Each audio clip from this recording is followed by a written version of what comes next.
disappointed in every one of you. I'm sorry, I didn't mean to offend you. I'm disappointed in every one of you. I kiss you on the mouth. No, I'm not cool with that. I'm sorry. One more time. I'm disappointed in every one of you. I mean, I'm dealing with degenerate animals. I'm disappointed in every one of you. Disappointed in every one of you. All right, come on. Honestly, I can't do it, man. I'm disappointed in every one of you. Let me tell you why. It's gonna be all right, Nicky. Go ahead, shoot. He just killed a fucking man. What are you going to do about it? You're happy because you got nothing. You don't got a thing. You're happy because you got nothing. Lomito! You got nothing. I want to get out of this rat hole. I want to get online. I need BDA boxing.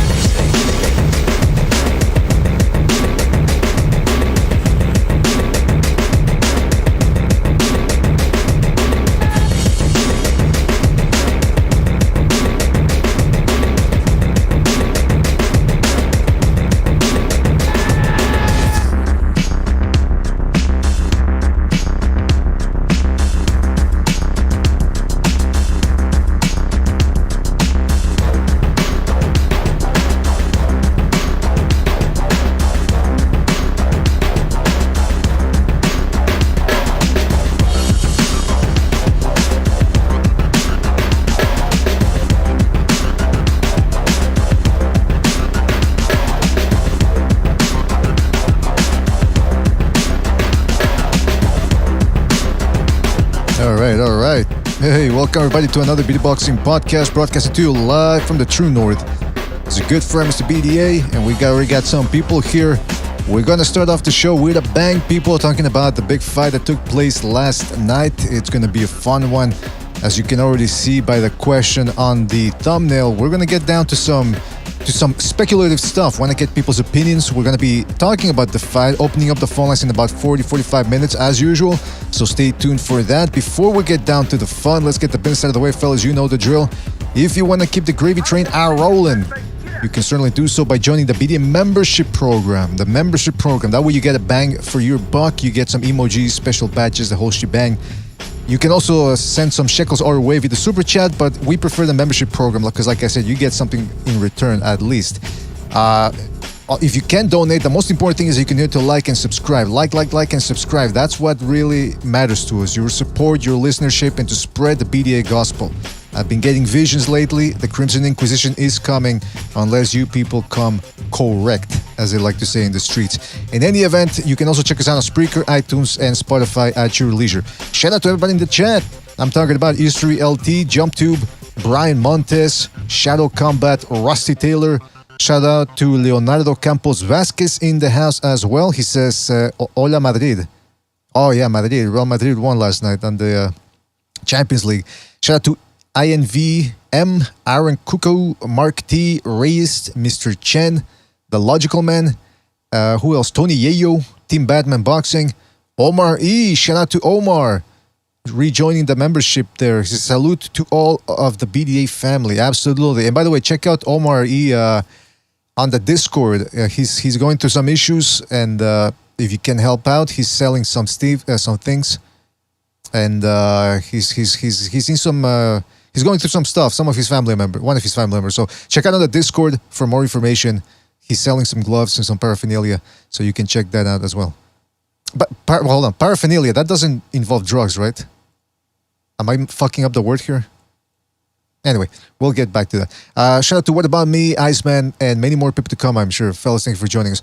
All right, so the big news last night was, what's his name? Gervonta Davis knocking out Rolando Romero. It was a fight that we were all intrigued by going in. We were thinking, does Romero have a shot? What can he do? Can he parlay his strengths into a potential win? And I gotta tell you, well, I guess my question to you guys is, whoever wants to go first, did we overrate Gervonta Davis, or did we underestimate Rolly Romero? What happened? What was your take on the fight? I mean, this is Tank Davis. We forget about that the fight he had with Pitbull Diaz. Cruz. Yeah, because I noticed after this fight, after yesterday's fight, after that knockout, all of a sudden, Tank Davis is a superstar.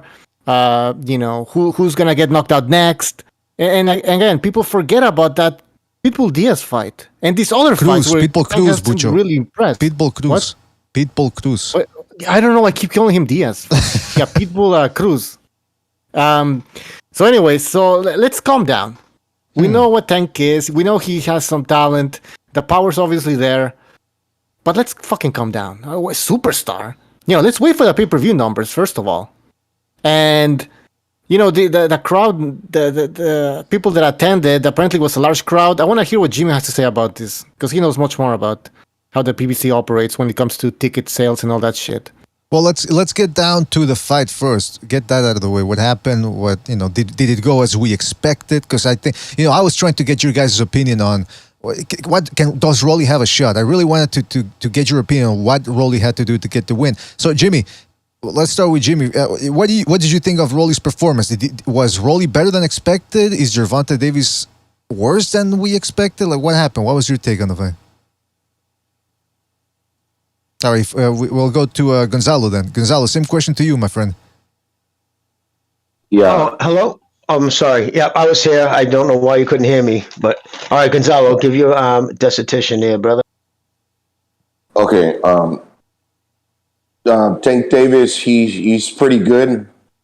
We don't know because the way he fought, I'm not going to give him too much. I'm not going to discredit it because obviously he wanted Rolando Romero to get comfortable, come forward, give him that sense of confidence to step in, and that way he can get that free shot. Basically, set the trap for like the big guy to feel I'm coming after you. I'm gonna knock you out. And then once Rolando Romero stepped in, got comfortable. Basically, Tank Davis he changed the angle. Rolando Romero missed. He got that free shot and knocked him out. I used the comparison with when Mikey Garcia fought Dijan Slatichinan. And basically, that's what kind of happened. The dude, he's limited. And basically, Tank Davis, he caught to him, but he wasn't going to try to show him how good he was until he made that mistake. He basically fell. He got into that position where Tank wanted him, then he knocked him out. So Tank Davis is pretty good. He's a good boxer. Rolando Romero isn't, because I don't care what they'll tell you that this guy's a good guy, that he's strong. Next time he faces a good boxer again, he's gonna fall into this. He's gonna fall into the same situation. Yeah, basically that's it, video. Sorry about that. Yeah, it's because somebody rejoined the membership program. Shout out to Leonardo Campos Vasquez for rejoining the membership program, and he says Bucho calls him Diaz because he wants this Diaz. Much love, bros. Keep up the good work. Shout out to Leonardo. Yeah, you want those 10 something. Romy. Now I'm calling him Romy. Rolly Romero. All right.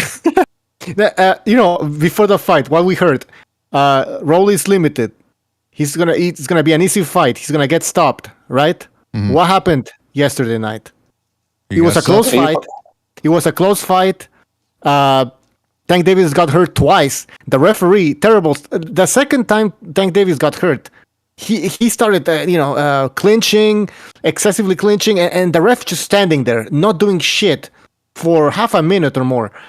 Until when Rolly started to use his elbow to try to push him away, and that's when the referee intervened and started telling Rolly that if he continued doing that, he was gonna get appointed doctor or some shit like that. So the reality is that Tank Davis didn't really look that good in this fight. Yes, you can all talk about the fucking highlight reels of the night, the stoppage, but let's analyze it. Look at the fight.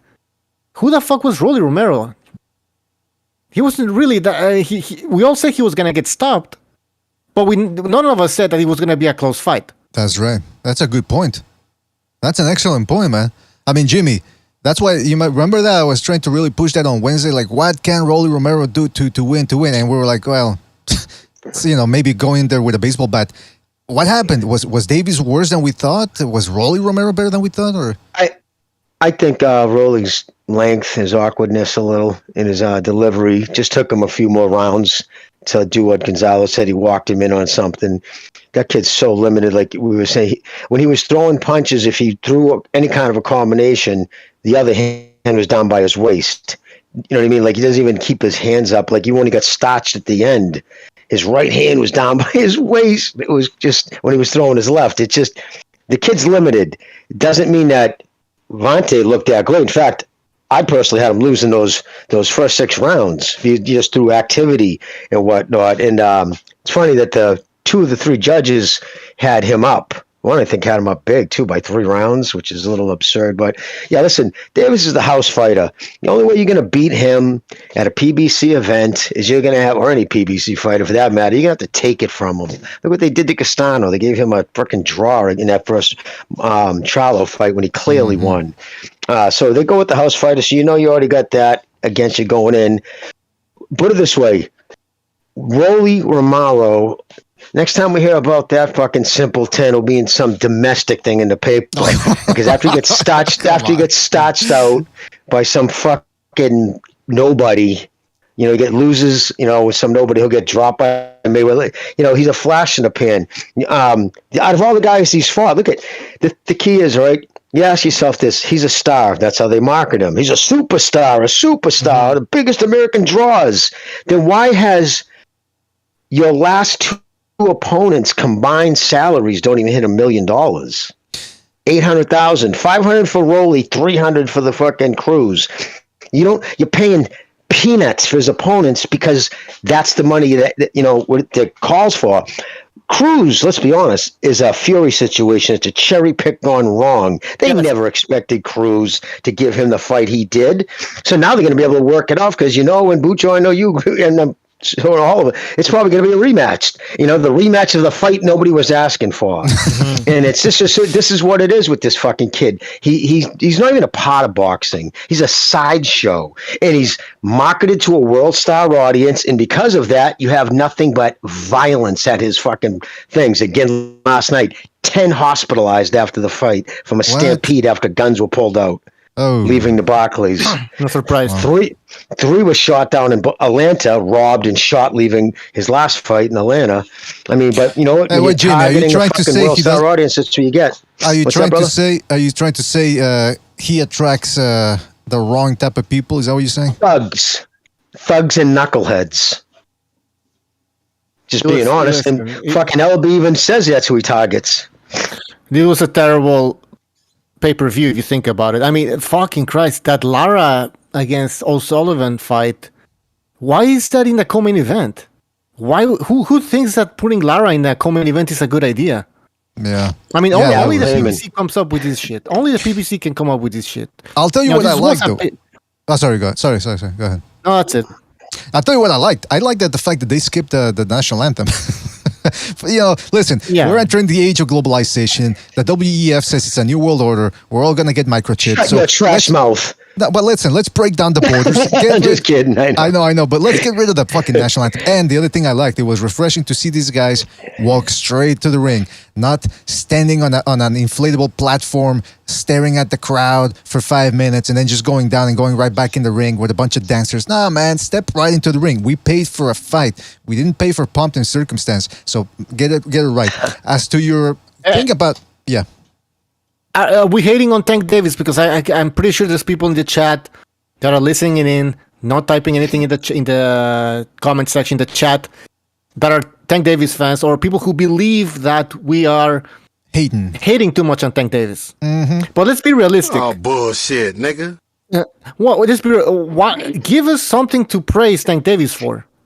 I mean, with the power, we know he has power. We've said it. It's obvious he has power. But what else? Yeah, what else do you want to say? Even Tank Davis told you guys, he told us that Rolando Romero sucks. He said that on the press conference. Do you think he is better than what he is? No, the guy simply sucks. And then you got Rolando Romero said, I want the rematch. It was a great fight. Yeah. And it's just, everybody's lying and the stories are going against each other. LRB says one thing. Rolando Romero's trainer, Gervonta Davis, will actually tell you the truth. Everything sounds conflicted. To the point of like, who should I actually fight? I don't want to fight nobody, but you're gonna fight the guy that I tell you. You have to like it, the people, because ultimately the Cardinals run boxing, and you're gonna pay for it, and that's what you have to take. Yeah. That's the way it works. And if Tank Davis is saying that Rolly Romero is not on his level, that it's a mismatch, he's gonna knock him out, which is what happened, then why is this on pay-per-view? is they don't have the money to fucking put it on Raw. They actually that, and they don't have a platform. They don't have a delivery system, so they had to put it on pay-per-view. Showtime wasn't going to pay for that trash, so that's what they do. And because they know, and I mean, Ellaby, if you listen to him, he's telling you it without saying what he's saying. I don't care what boxing Twitter has to say, or the hardcore fans. Like he says, you mean the lifeblood of the sport, the people go to the, you know what I mean? So it'll reflect in the pay-per-view buys. He can, pack places that they change the attendance, because the attendance for boxing at Barclays was 18,103. They've changed it to 16,000. So bingo. Isn't that weird? They suddenly, they change it and then, to down to 16, and I guess he hits the sellout. So it was close to around 16,000 people. The seats weren't expensive at all. Floor all the way up, they weren't expensive compared to a lot of events. But it is what it is with this fucking kid. To me, like I tweeted out last night, this kid has done nothing but take from boxing. What has he offered? What has he given us? Nothing. And like I said, I refuse to. Giving that fucking one of those kids pay-per-views, like I said, was fucking. It's like tipping a kid who stole your girlfriend's purse. Fuck out of here. I don't dislike Tank Davis. I want to see him fight again. I want to see him fight though somebody that's going to be a good challenge. That's not hating. That's the truth. I think that's what everybody wants to see. You know what? What you saw last night, does that kid give Lomachenko a hard time? Please. I mean, get his fucking ears boxed off. Well, you know what? Here's the thing. Bucho hit the nail. First of all, Gonzalo too hit the nail on the head when he said everyone's lying over there. It's a self-delusion to keep the appearance that they've got themselves a superstar. The other thing is, Bucho also hit the nail on the head here. He goes, look, we're criticizing the event last night, but call in and defend it, though. I mean, what exactly did you like other than the ending? Did you like Tank Davis not doing much for the first 6 rounds and letting a guy that he himself called more than basic, less than basic? He called him awful. Call him the R word. He let that guy. He let that guy take the fight away from him. Is that what you liked? Because come on, you gotta call in defend. And here's the thing, though. You can't call in here and use handguns to win your argument. So that's why you don't see a lot of these people calling in, a lot of his fans. Shout out to Kenshiro, by the way, for his contribution with Super Chat. He says, wonder what demographic were those who used the guns. So, first of all, it's we don't know if there was a gun pull or whatever. All we know that there was a stampede. As far as I know. Maybe somebody could correct me if I'm wrong. But shout out to Kenshiro for his contribution with the Super Chat. One thing I will say about Tank Davis is he's in a bit of at least he ended the fight with a knockout. Because he would have been in trouble if he would have gone to all 12 rounds like he did against Isaac Cruz. But looking pretty bad. Yeah, he looked pretty. That's the thing. Now I'm wondering, because I'll give you the short version. When Haney before he fought Diaz, I was favoring him to beat Tank Davis. Mm-hmm. Then when he fought Jojo Diaz, I said, oh, I don't know. He looked a little fragile in there. I think Tank Davis would probably. But now I'm seeing that Tank Davis is not really a in-your-face type fighter. He actually, look, I know before the fight I said that this is what Tank Davis should have done. Fight off the back foot, like Jimmy said, get Rolly to overcommit and catch him with something. But I wanted to see some combos or something. It was one punch at a time. And then that's the other thing I wanted to get to. The clinching. You guys touched on that. Look, when a guy clinches out of nowhere, because he's out of ideas, and the other guy starts using his forearm to push him back, you gotta at least warn the guy who's initiating the clinch as well. But all the ref was doing was warning Romero because of it. And I think it's because Tank Davis was also making a big deal out of the forearms prior to the fight. So he got into the fucking refs' head. I don't know if it was exactly corruption from the referee. Could have been. Don't get me wrong. But the fact that the refs don't warn people for excessive clinching or unnecessary clinching, that's gotta go. I mean, he was basically lunging in there to get a clinch. Yeah. He was hurt. He was, and Rolly Romero, he was doing some pretty good feints sometimes. He feinting, and he was confusing Tank Davis sometimes. So, imagine what Lomachenko could do against Tank Davis. That'd be a very interesting fight. I was surprised, man. Go ahead, Gonzalo, sorry. Because Rolando Romero, fucking Rolly. The thing that he did, if he could have coupled it with just being a little bit more intelligent on getting out or being somewhat responsible or showing that extra wrinkle, not to when you're falling into that no man's land, thinking that what the other dude can do, and basically he gave away a free shot. But if you're like that disorientated, you can't keep it together, that basically means that you suck. You're good at one thing. You're good at being tunnel-vision, coming forward, throwing punches, but that's basically it. You're a tough guy with one thought train of mind type of attack, one-dimensional. Mm-hmm. But even in that one dimension, you cannot really defend yourself because you're falling into that position where the other guy wants you to be. Mm-hmm. And Lomachenko's different because since he's in the inside, he's gonna he could apply his offense and be defensively responsible and do a lot of things in there that Rolando Romero will never see. This isn't a fight where Tank Davis was supposed to struggle, just like the Pitbull was fucking Cruz. Same fight. He wasn't supposed to be struggling in that fight. He did struggle. Don't fucking come here telling us we're haters. We're telling you the truth. Yeah, sorry. I meant to say that, everybody beats Rolly Romero, but Tank Davis needs a better opponent that's going to give him more of a fight. I mean, look what they did. They even pumped up Rolly. No alphabet organization had him anywhere near their top 15. At WBA, he was number 1. Off what? I mean, it's so corrupt, that shit. And they throw them in to like make the fight seem it was worth it.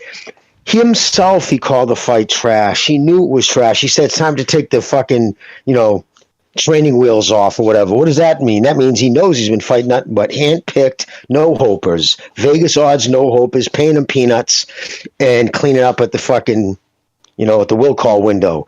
But what does that do for us? What does it do for... And a key thing, too. Every word and every description they use to promote Tank, right? None of it is a criteria that gets you into the Hall of Fame. So, you see what I'm saying? Like, biggest, fourth biggest ticket seller, most exciting fighter. Like, you know what I mean? It's all bullshit. It's smoke and mirrors. It's a scam. And it's just got to the point now, the guy's going to be 28 years old before he fights next. His skills have already diminished. I don't give a shit what anybody says. You just don't fight soft competition year after year and once, maybe twice every 18 months and think you're going to get better. Not at this sport. Your skills get worse. They get dulled. And I'll tell you right now, Shakur Stevenson would fucking humiliate him in a boxing match right now. Pick him apart. He wouldn't lay a glove on him just because he just wouldn't be able to stand that kind of timing and speed because he's been facing guys who don't have nowhere near that skill. Pitbull Cruz is what it is. Tough as nails, a top little spark plug who comes forward and just lays bombs out there. But there's nothing creative about it. Can you just withstand the fucking heat? If you can, you can beat them. Let me tell you, man. How can you call your... I was gonna say real quick. I'm disappointed. I'm disappointed, Tank Davis, because here we were talking about how it's time he leaves Mayweather and really lives up to his potential, and then he struggles with this guy. I don't know. As I'd say, I'm a little disappointed. And surprised.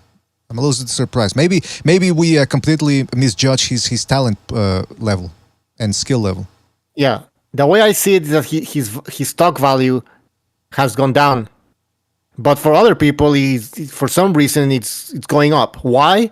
Because he stopped Rolly Romero in you could say spectacular fashion. I think it was a normal knockout stoppage, and because of what Jimmy was saying, that the Showtime kept talking about the ticket sales and like he's a superstar, and so people see this as a win for Tank Davis. He knocked out his opponent, and he's gaining popularity, which is doubtful actually because of what Jimmy said. A bunch of the guys, the people that were jumping on the bandwagon with Rolly Romero was ridiculous, man. Fucking bunch of clowns, man. How did he go from being a guy that got outboxed by Martinez? Okay, he had that fight with Gigit, to being like this fucking world beater, this fucking juggernaut. And everybody was buying that shit. Oh, yeah, fucking he's good. Yeah. You saw what happened. Dude sucks. Well, let's talk about that. Go ahead, Butcher. Yeah. Just one last thing, man. I'm probably pissing some people off. I know I see Rashad Moss in the chat saying, damn, y'all acting like Tank lost. There were 18,000 paid to watch. Jimmy just talked about the ticket sales. But anyways, some people say, how can you call yourself a superstar when you're in a division that's full of top boxers, right? I mean, we can name all the top lightweights that exist right now. They're all somewhat, fighting each other over there on the other side. And then you, Tank Davis, are with the PBC struggling with fighters that you shouldn't be struggling with. But you're the superstar. Like, everybody wants to fight you for some reason. Like they can't wait to jump to the other side of the street to fight you. That's not happening. That's not true. That's not that reality.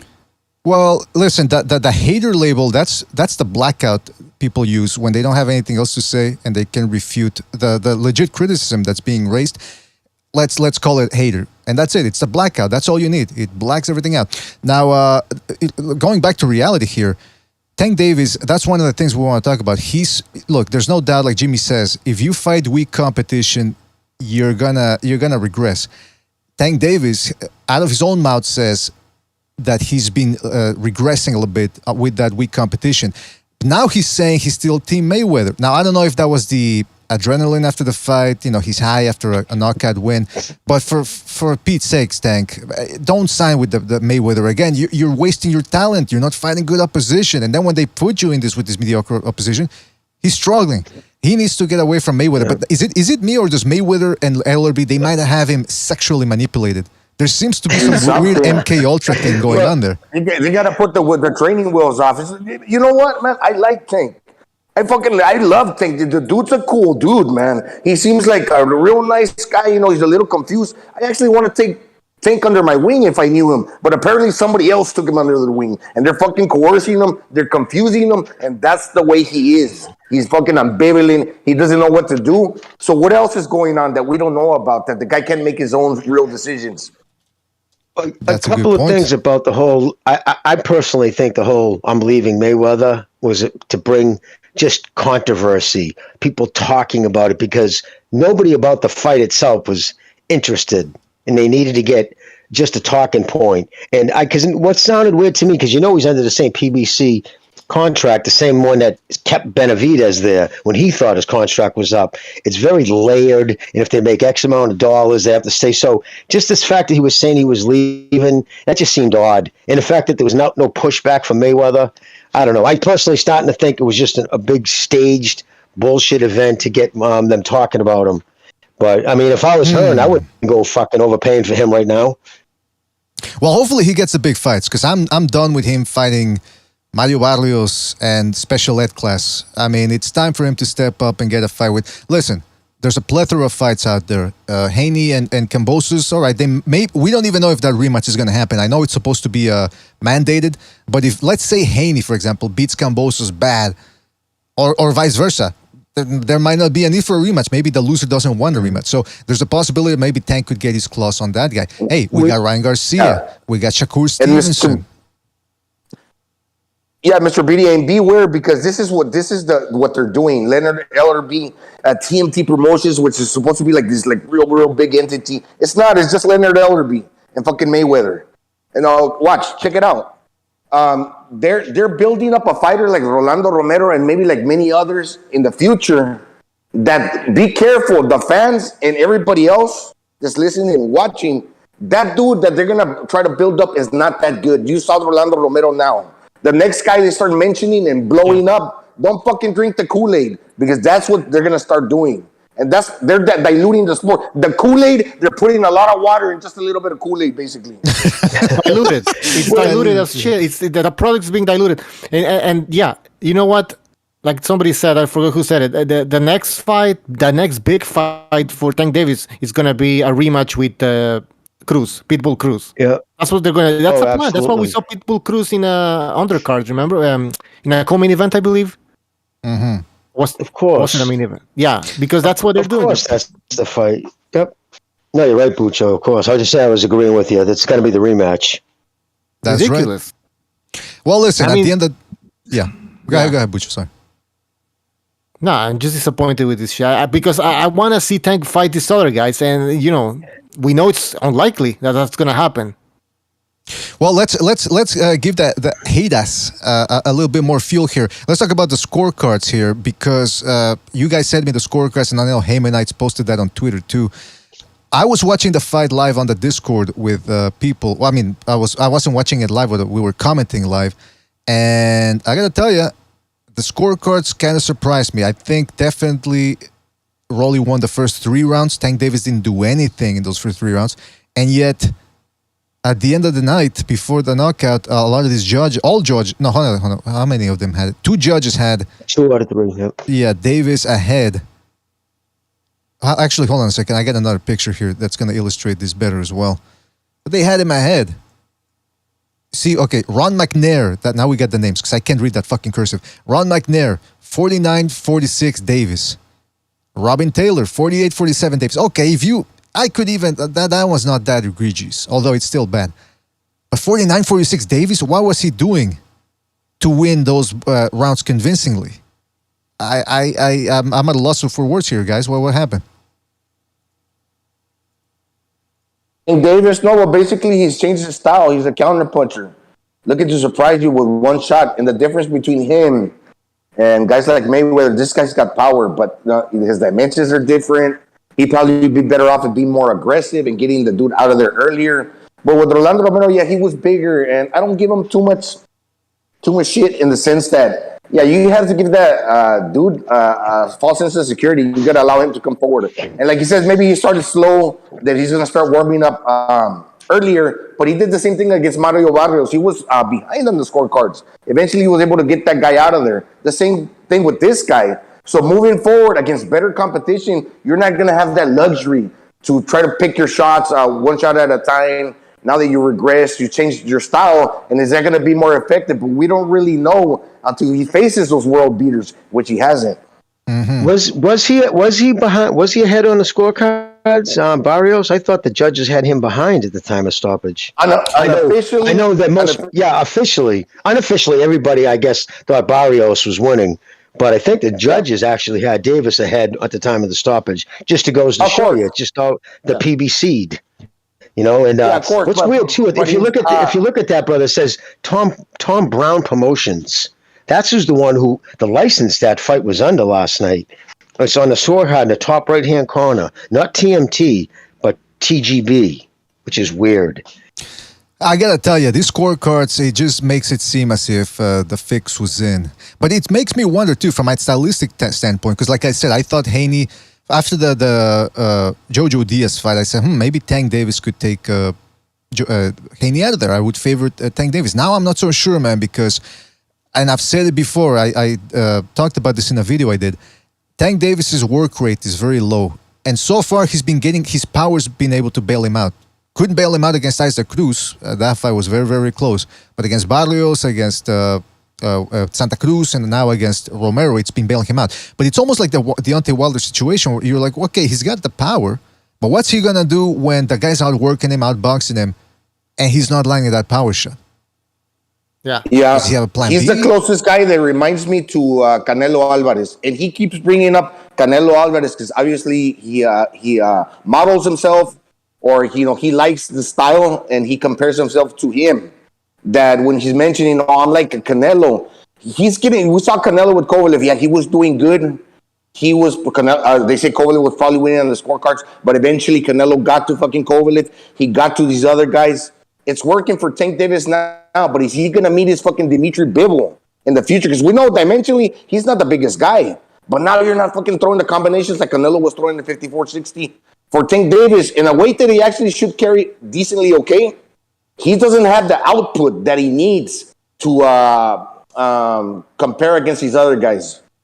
That's right. Yeah, there seems to be, again, there's people are making that age-old mistake that we've seen for years now where they go, yeah, but he won at the end of the day, so stop hating. Yeah, but you don't get what we're talking about. We're talking about the next fight. When he fights an elite guy, not when he's fighting a prospect who should have had a loss on his record like Romero, whose techniques suck. We're talking about the elite. Is this approach gonna work? Because it barely worked against Romero, barely worked against Barrios and Santa Cruz, didn't work against Isaac Cruz. So I think it's a legitimate question to ask. And by the way, we're gonna be opening up the phone lines in about 15 minutes. So please call in and let us know why our criticism is invalid and just hating. Pull out that blackout ink and see if that works on the phone lines. I'm very curious to hear what people have to say. Shout out to Virtuoso for his contribution to the Super Chat. He says, speaking of Kool-Aid, LRB is one hairpiece away from being Jim Jones. Hey, did Jim Jones have a hairpiece? He looked like he had. He had a snippy haircut, though, that's for sure. Shout out to Virtuoso for his contribution via the Super Chat. What else would they want to ask you, fellas? Oh, yeah, that's it. BDA. One thing, if Mayweather, they support Tank Davis, and you know that's important for the kid. If you're manipulating a kid and you're telling him this is what you need, that believe in the team, why is he not going there? If that's going to leave him kind of like, okay, well, what the fuck is going on? You guys are supporting me, but at the same time, fucking Mayweather is not here, but he's announcing the Dangerous Don Moore fight, and he was there for that, but he's not here for his prodigy. That's a good point. Yeah, that's the other thing, the Mayweather thing. Because again, some people think that it was all hype, the talk of him not resigning with Mayweather, blah, blah, blah. But there's no denying Mayweather wasn't there. Did he have something more important to do? I mean, if it was some sort of family issue, I could understand. And maybe he wants to keep that quiet. But until then, it's all speculation. We don't know why he wasn't there. All we know is that it was the big Tank Davis fight and Mayweather wasn't there. Makes you wonder what's going on. What is going on? I mean, I can tell you the rumors I heard. Again, this I can't, because it's just rumors I heard through the grapevine, that part of the argument was what Tank has been complaining about is he feels, which is, I think, it's a real criticism, is that Floyd steals his thunder. Floyd shows up to events and takes it over. Talks about his upcoming fights, makes, something about him. Maybe there was an argument. Maybe that did take place, and that was one of the reasons Floyd wasn't there. Maybe that was to try to keep Vontae happy. I don't know, but I'll tell you right now, I don't see him leaving Mayweather. Even if he was to leave Floyd, going to Tom Brown, it's still going to be the same thing. It's still going to be in-house fighters. But again, I also want to say too, man. Somebody sent me a link, and I listened to it. All for years, we've heard people talk about this person, Tank, this person. No, Tank wanted to fight him. He said it. He said in an interview when it was asked directly to him, well, yeah, they didn't make these fights, but did you ask for any of these fights? Did you ask for Lomachenko? Did you ask for Haney, Lopez, anybody? It's clear as day. He's like, no. So he was never even asking for these fights. So I used to give him a little credit thinking he was under the fucking, you can't, you can only do so much. But the fact that he wasn't even asking for him, come on. Hey, why do you think Tank didn't want to fight Rolando Romero? Myself, I think it's embarrassing. The fucking kid was a judo dude with no fights. I mean, no amateur career. He did nothing. I mean, he deserved to be the top 10. I mean, let's be honest. I mean, dude, it's terrible. And he was able to just keep him at bay. Should have taken him out sooner than 6. Was anybody in any doubt he was going to spark that fucking special needs kid out? Come on. Hey, by the way, you said it, Jimmy. You said it. No, if he goes more than 6, he's going to lose respect in my book. I remember that. Yeah, almost, Jimmy. Almost, right, Jimmy? Almost. He just got it in. Yep. Man. He saved you a little bit of trouble, man. He saved you some trouble. By the way, people are saying, some people in the chat are saying, I hear them saying, why you criticizing Rolly, but you ain't criticizing Canelo. If you think we don't criticize Canelo, you haven't been watching this fucking show for a long time. And also, that type of argument, though, by the way, imagine that. Imagine you go to court for beating up a woman, let's say, on the street, at a car wash, and your defense is, well, what about this guy? He also hit a woman. I mean, come on. That's all I'm hearing now. All I'm hearing is, but you ain't criticize this guy, you ain't criticize that guy. Okay, so what? That means Tank Davis actually fought a great fight last night? And it was against an A-level opponent? Great argument, fellas. Great argument. Jimmy, just a disconnect. Just real quick. Just a disconnect to even fucking in the same atmosphere to mention fucking Canelo Alvarez his name next to Davis. You got a guy who's fucking unified 168, started at 140, and went 24 rounds with Triple G, to a guy who fought a weight-trained Pedraza 5 years ago and has fought nothing but hand-picked no-hopers. And you're going to bring up Canelo? Dude, seriously, stop fucking watching this. You could make the comparison with Canelo in one fight or 2 fights. Like, for example, when Canelo fought Yildirim, when Canelo fought Rocky Fielding. But Canelo destroyed these 2 guys. And on the other hand, we have over here Tank Davis struggling with Rolly Romero and then getting the stoppage. And by the way, can I say something, Gonzalo? You space. Okay, he fought Yildirim, and then who did he fight? Right, 3 straight guys who were undefeated. Now, but you look at Davis. He's fighting Barrios, who's barely a top 10 guy at junior welterweight. He fights Isaac Cruz, who I don't even know if he was rated, and he, like Jimmy said, he was a cherry pick gone wrong. Now he fights a prospect who already should have had a loss on his record. I mean, come on, that's 3 straight fights that really didn't get anybody excited. You're really gonna compare? I mean, that's why I'm thinking. That's why, you know what, guys? Don't even, if you have this type of arguments, don't even call in, man.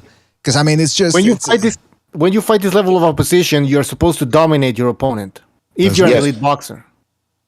And I think Bucho, I think that Jimmy hit the nail on the head in the sense, and I mentioned right now, and I was kind of joking, but when he said it in the prior podcast, it's true. If he went more than 6 rounds, he was really going to start like losing credit for the kid. But he pulled it off. Where now Tank Davis says it took me 2 rounds to warm up. Now those 4 from the 3rd to the 6th. Okay, never mind the 6th because he knocked them out.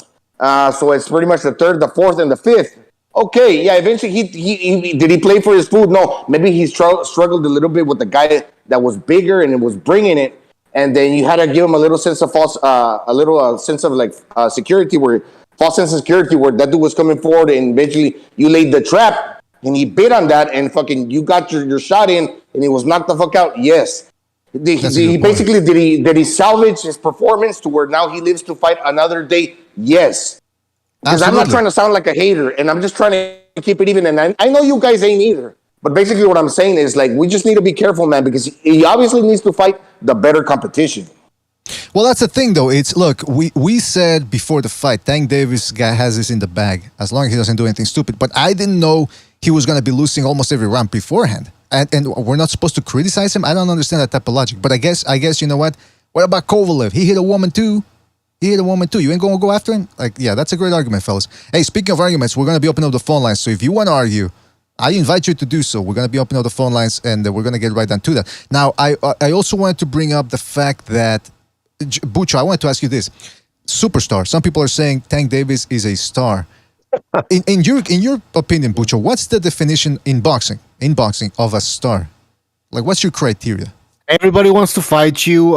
You can sell pay-per-views. That's not a requirement, but you know it does show if you can sell be a pay-per-view star, but not necessarily. You can be a star without having the pay-per-view. Being able to sell pay-per-views. Yeah, you're basically the A side in out of the negotiations. To me, that's a true star. Yeah, to piggyback off that, Bucho, a true star is, no matter who you're going to fight, that opponent's wealth, right, is going to shoot through the roof. No matter, because you're fighting a superstar, part of fighting a superstar is the financial gain. I mean, $10 million, that's the starting point with Canelo, with the PBC dudes. 10, I start at 10. He's paying these guys after taxes, like, what are Barrios, 150 G's after tax? I mean, well, if they take it all at one time, they're going to get 50% capital gains, but they're probably deferring most of it. That's what they do over there. But it's still, he's paying these guys peanuts on, you know what I mean? Pennies on the dollar compared to when you fight a superstar, what you get paid. Because you're in their shine, you're on their fucking, you're catching their glow. With him, what do you get? It's just, yeah. And look at this. All right, now just look back at all the guys he's fought. What's happened to them? Has anybody gone on a challenge for belts? Isaac Cruz is probably the only one who has any kind of opportunity. But everybody else, he fights them and you never hear from him again. Barrios, they use that fucking kid as cannon fodder for Thurman. But, you know, dragged him up to 147. That was terrible. Oh, yeah. But you know what I mean? Nothing. They don't do... Pitbull Cruz, Jimmy Pitbull Cruz is looking a whole hell of a lot better. And the ceiling, because that dude's only like 23, 20. He's younger than Tank. So obviously that the little Mexican kid has also got the opportunity when he's put in the position to like prevail when he's lined up with the correct promotional entity. And it's a weird thing. He's with Manny Pacquiao, Filipino, the Mexican guy. So I think this guy could actually rise to the occasion.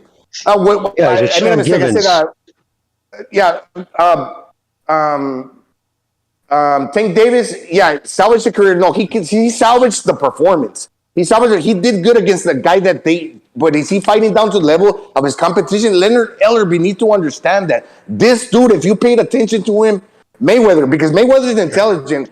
You know, Mayweather, the Mayweather family, Uncle Roger, his dad, everybody, they know what the hell they're doing. You know, this is a sport that, like Roger Mayweather should, shut the fuck up, you don't know shit about boxing. They do. Mayweather saw something, but at the same time, you gotta bring the best out of this kid. Not actually do him a disservice. And that's what the problem, man. I gotta call it out because we see it. Does everybody else do?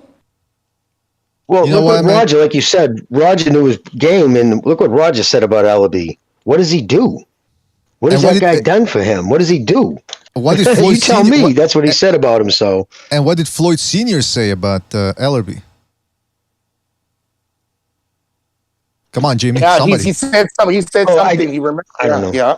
I forget. He said, I forget. No, go. Yep. He No, said, he did, and in the ring magazine. Yeah, okay, go ahead, BD. He said Ellerby is a little suspect, as they say in the streets. A little suspect. Look at it. Like, who rubs a guy's chest? You mean right in the loafers? Who? Listen, Jimmy. Who rubs a guy's chest in between rounds and makes that face? Look at that. He's loving every second of it. Oh, What the Yeah, I fuck? posted it on Twitter and they blocked us, man. Well, he blocked us. Yeah. No, but listen. I want to read pugilism. All kidding aside, I want to read pugilism's comment because that's what we're saying, and I dare anybody to argue against pugilism's point. He says, as competition gets better for second half, Tank can't fall into Canelo's trap of relying on opponents' mistakes. Tank can't fall attached to the one-punch knockouts. He's got the agility and the reflexes to box. That's what I said before the fight, pugilism. You're absolutely right. And it's he's touching on the same things we're touching upon. Now, like Jimmy says, if you keep fighting this type of fights, you're going to regress. You're not going to get used to fighting that hard type of fight. We already saw him he went down to the wire against Isaac Cruz. And Isaac Cruz didn't have any high-level opponents on his record.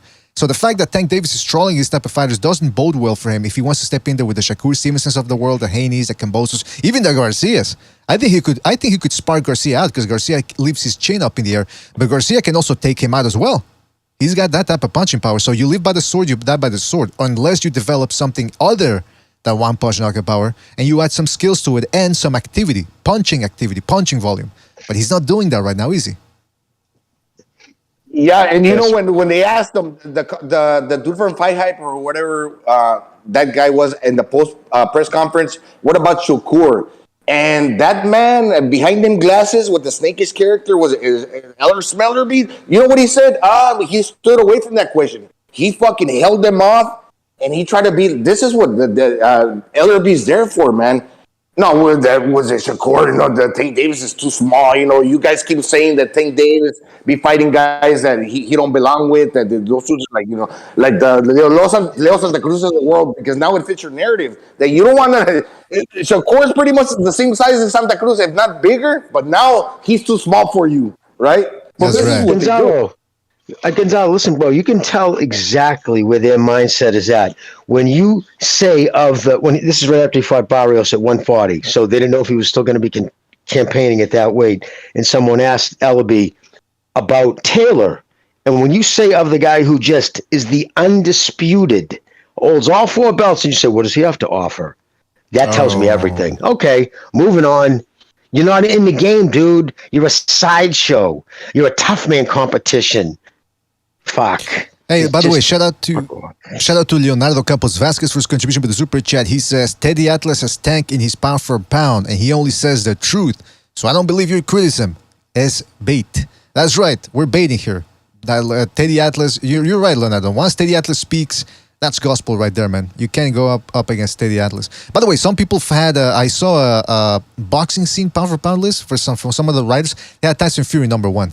So I mean, hey, I guess pound for pound it lends very little credibility because anybody can have their own pound for pound list. By the way, we got the phone lines open. Phone lines are open, and I see we already got some people calling in. So make sure to call in. Tell us if you agree or disagree with our assessment of last night's main event. So let's go ahead and hit the like, fellas. Hit the like. Really helps us out, man. Hit the like. Takes less than 2 seconds to do so. Let's go to 347. Hold on a second. Let me make sure 347. You're on the air. What's on your mind? Wow. Tank Davis knocked out Rockham. I can hear myself. Tank Davis knocked out Bucho's disabled brother. Like, come on, bro. Nobody should give this guy credit. Come on. Listen. And also, Rolly was destroying this guy for 6 rounds, and then he got knocked out. Now, Rolly special ed ass ran into a punch, But listen, if a defensive, responsible fighter was fighting Tank, like Devin Haney or a Lomachenko, they would have beat Tank, right? All you need to do is be a little defensive, responsible,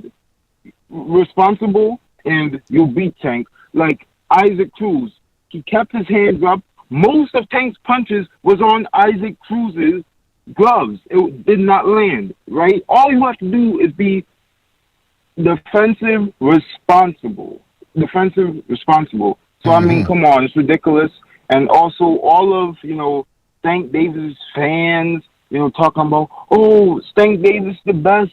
Listen, bro, if Tank Davis is the best, he needs to leave Floyd Mayweather. And I understand, Floyd Mayweather snatched his booty. I understand, just wink your eye. Just wink your eye, Tank, if you're in danger. No, I understand, Smeller B with his big-ass nose sniffing Tank's booty cheeks. I understand, they with some gay rituals. I understand that, Tank. But listen, you have to get out of it because he's 27 years old and he's still, fighting bums. I mean, a Lomachenko would destroy this clown. So, I mean, it's sad, but Devin Haney versus Kambosos' press conference is tonight. I can't wait. Haney, it's Haney time. Let's go. The next Mayweather. There you go. That's MMA Champ's call. Always bringing the fire. He's talking about gay initiation rituals, booty clapping. I mean, hey, listen, maybe that's why Tank Davis can't part ways with Mayweather. He's been MK Ultra'd. I'm telling you. Let's go to another phone call here. Let's go to 678. 678, you're on the air. 678, what's on your mind? Hey, guys, am I coming in clear right now? Crystal clear, Soothsayer. What's up, man? Soothsayer. Great, man. So first of all, I just hey, what's up, y'all? I want to shout out BDA and Lobito's Den Boxing, man. Y'all put on a fucking great show. LT was on there. Even though y'all know I'm not Christian, I enjoyed BDA reciting from the Silver Scrolls yesterday. That was nice. Yeah, shout out to Gonzalo, Lobito's Den of Boxing Breakdowns. He changed the name of the channel, but shout out to Lobito. Great 6 hours straight, man, he went. So, yeah, man, that was fantastic. Yeah. I told you, puro pinche maratón aquí, cabrón. Hasta huevo. So, what's up, man? What's on your mind? Yeah, man? yeah. I want to start off with Ryan Garcia, man. I mean, he finds another way to piss me the fuck off. Yeah. I try to stay away from the racial stuff, man. But every single time, he tries to act like he's a fucking like some kind of fucking wigger. Not even. Did you see how he was talking to Earl Spence in front of his dad? He was like, "Oh, they're trying to trip me up and shit." Ugh. In front of Mike Tyson, he does the same shit. Yeah, Ryan's the king of cringe. He calls himself King Ryan. He's the king of cringe, man. This guy, every time he opens his mouth, it's one embarrassment after the other. But hey, Soothsayer, if they were to fight right now, who would you pick, Ryan Garcia or Tank Davis? Oh, Ryan Garcia, and 100%. And did you notice after the fight, he was like a lion. He was like a lion, looking for like a hurt prey. And you could see he was so gleeful. He got like a star in his eye, knowing that he could fuck up Tank after how bad Tank performed. I mean, I gotta tell you, man, this Ryan Garcia fella, he needs to, I don't know, he needs to get right with the Lord. Because right now he's gonna end up in Sodom and Gomorrah or in the 8th ward. I mean, God forbid. He's a fucking homo. He's not true to his race. He abandoned his roots. Okay, what does that mean? You know what it is, boy? Because Soothsayer, he's always all about how Ryan Garcia is not really Mexican. He doesn't live to the Mexican standard. But hey, listen, that's Soothsayer's opinion. Doesn't reflect the BD organization. So, Soothsayer, thanks for you. It's our opinion. It's our opinion, not BDA's. Everybody's getting butthurt over open panels. Fucking lighten up. There you open go. Panels for a reason. Well said, Soothsayer. Well said. All right, shout out to you, BDA, can I throw my 2 cents in there for to Soothsayer right quick? Absolutely. Yes. Yeah, no, man, I hate that dude, man, Ryan Garcia. But when he be wearing that little tuxedo and he's amongst the other champions, that dude is shining like fucking Elvis Presley, dude. All eyes on him, dude. All eyes on him. He's looking good. He's a little fucking chatty Cathy. And that dude gets the fucking cameras looking at his ass. And the dude, he's got that personality to where, man, we hate him. Some people love him. He's a good fighter. But that's fucking Ryan Garcia, man. Fuck, dude. He went to, and he left the train with everything. Also, before the fucking, he jumped ship before the fucking ship started sinking. Now he would with Goosen. So I mean, what's going on with fucking? So he's still okay, but I want to see that dude get knocked out. But anyways, I said good things about him as well. So say your piece. Well, Gonzalo, real quick, but the dude got a fucking major ad, a major commercial with that NBA player. It was playing all over all the channels. Think about it. You know what I mean? Of all the fighters, there's a reason. It's his looks and shit, and for whatever other reasons. But yeah, so yeah, he's got the face and shit, but how long it can last is another story. And I hear what Susse is saying. When you're in a Mexican descent and you come out in a Mexican garb and you're pimping, all about Mexico, and you don't even speak the language, and does he even speak Mexican? That's a little suspect. You know what I mean? You can be Mexican American, you know what I'm saying? But don't if you don't push that to try to don't be Mexican only when it's convenient to get Mexican fans behind you. I don't know if that's what Susse means. What I saw, Jimmy, he was on his high. He's like bipolar, but he was like a little chatty Cathy with that fucking suit. He was shining like $1 million. But just wait till the fucking because he got all his animals tattooed on his body, 2 lions, a fucking cold with that fucking 900-pound gorilla. It probably should be his next tattoo. He should get it on his back. Is he gonna be feeling the same way he was looking tonight? He's like fucking up and down, dude. But today, okay, he's talking good. He's shining like $1 million, but that's Ryan Garcia. Can he keep it steady? With that thing, you probably need fucking medication. he needs his bipolar medication. All right, well, listen, Soothsayer, we got to move on to another call, but thanks again for calling in, and we'll catch you on the next one, right, man?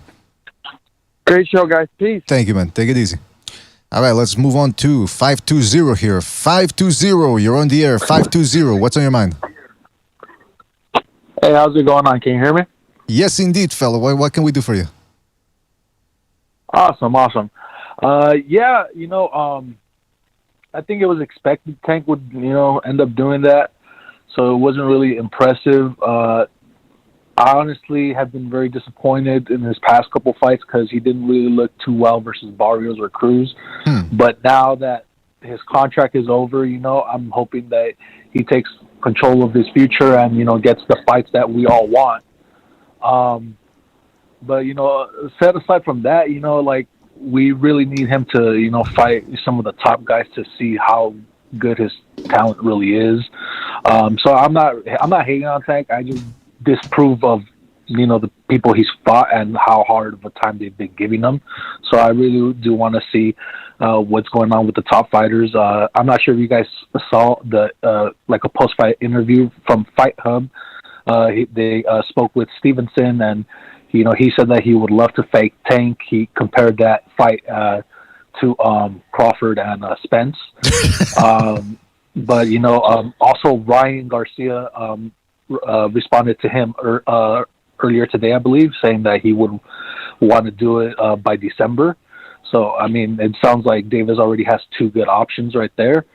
But set aside from that, I wanted to give Lara, some credit. His new style, has, showed that, he could still, put up rounds, and he's going to be a problem in the middleweight division. I just don't like that he's a regular champion and calling him a world champ, but, that's for the sanctioned bodies. Yeah, that's but true. Other than that, I'm excited to see what goes on further if Tank does leave Floyd and Mayweather Promotions, and if he takes control of his career, then that's only going to do him even better, moving forward.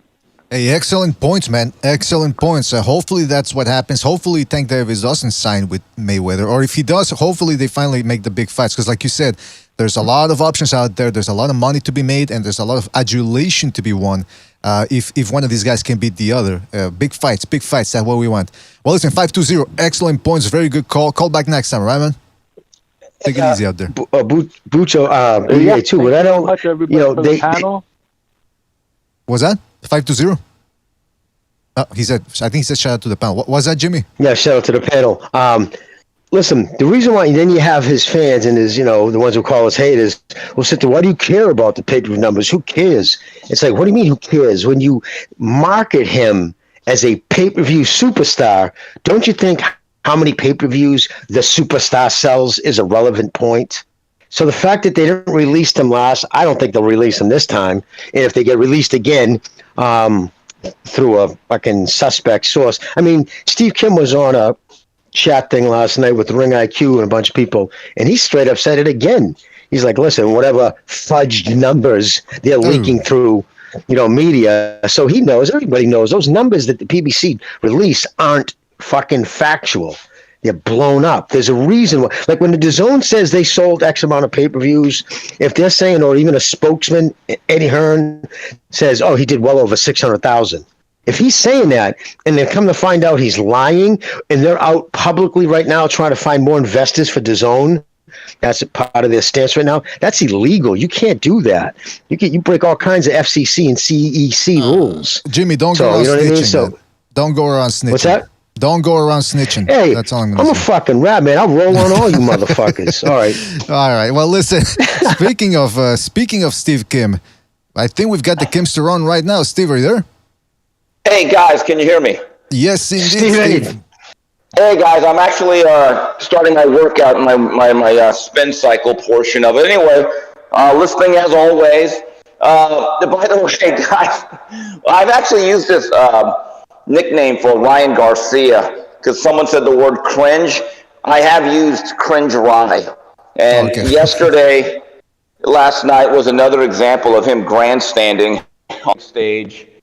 I don't think there's any way that he gets Tank Davis. I've said it for 4 years. Tank Davis would run him over like it was Tiananmen Square. But I guess you have to give the kid credit. He knows how to market himself. He knows how to get the spotlight on him. But I have a question, and I actually like Tank Davis. I think he's a really good fighter. But I mentioned this in the Ring IQ live chat last night. Is there another supposed elite fighter that would get so much credit for beating the guy a caliber of Rolando Romero the way Tank Davis is? It's an excellent question. That's an excellent question. Never. That's, we're being called haters. Steve, I got to ask you, man. Tank Davis was fighting with the timidity of a Texas cop in there. And like you said, would anybody else look that timid against Rolando Romero? Man, maybe they would, but the fact is, it's all speculation. Tank Davis, for a lot of people have him in the top 10 pound for pound. He's the one that looked bad against Rolando Romero. Are we crazy for pointing that out? Does that make us haters?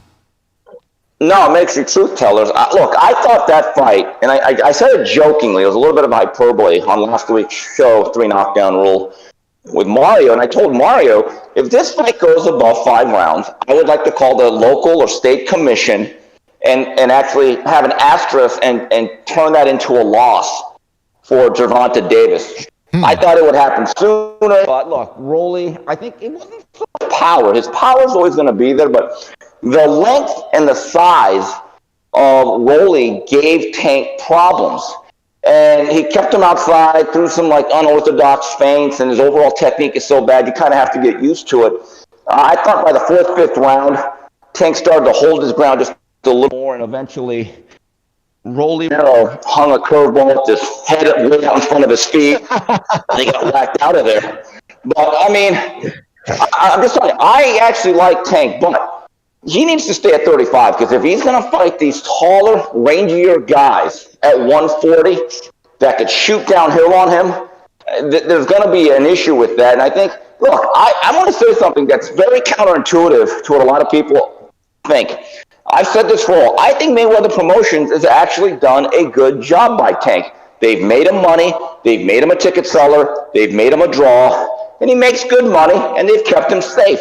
By that definition, they've done a good job. That's a good point. Kim, can I ask you a question? But legacy-wise, or what will get you to legacy, have they done them a disservice? In the sense of, we'll put the money out of the equation. But you know what Floyd would say, who, by the way, I heard he wasn't there. I thought that was really interesting. He wasn't there last night. They will tell you that legacy doesn't pay the bills. So, look, do I ever think that Tank will become that guy that could make $10 and $20 million? That's the real true mark of stardom. There's a lot of guys that do make 6 and 7 figures.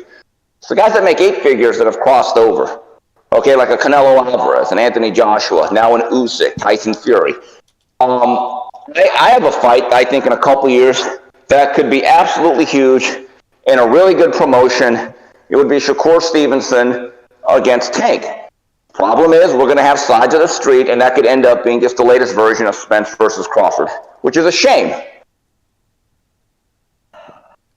Well, Agreed. what is the likelihood that Tank Davis finally steps up against? Because I mean, last I checked, he's going to be 28 in November.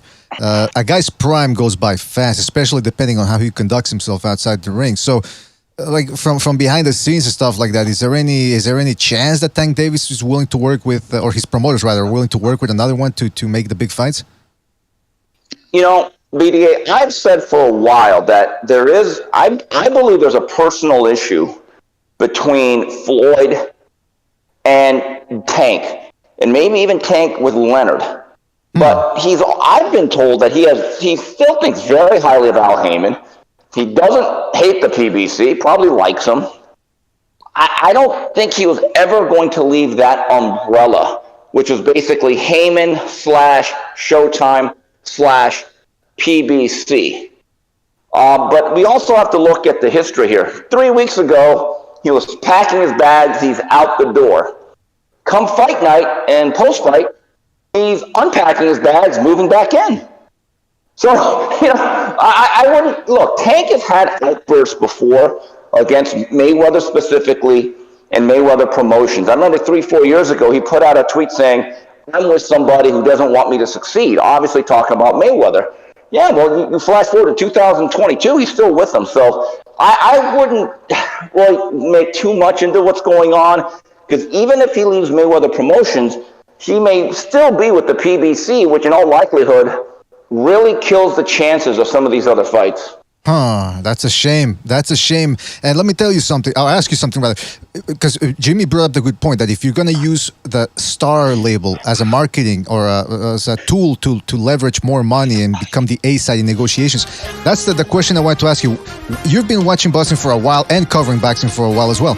What's your definition of a star in boxing? What's the definition of a guy that's really a superstar in boxing?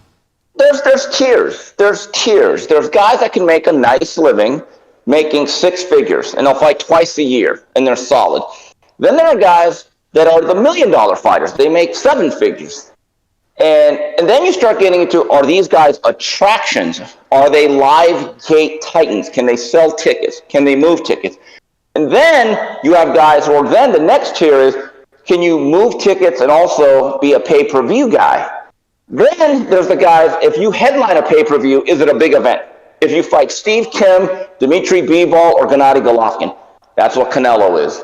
And I would say that Tank is probably on that third tier. He's a guy that makes 7 figures and he's a live attraction.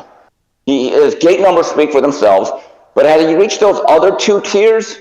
As of yet, no. Can he reach them without ever fighting a Shakur Stevenson, a Devin Haney, anyone of that ilk? I don't think so.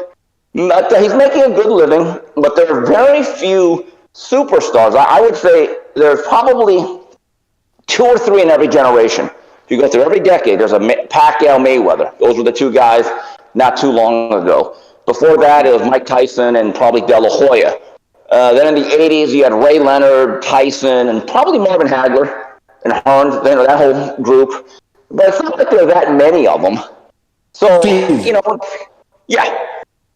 Gonzalo, right quick. I want to ask you a question. Do you think, Mr. Kim, that Mayweather wants to exert his star power to cross over? Because generationally, things change every decade or so to speak. That was Mayweather's career. He was a great fighter, pay-per-view. Is he trying to exert the same amount of star power that he carried upon, not Tank Davis, but upon the people that are buying the pay-per-views, that he's kind of skipping a tier?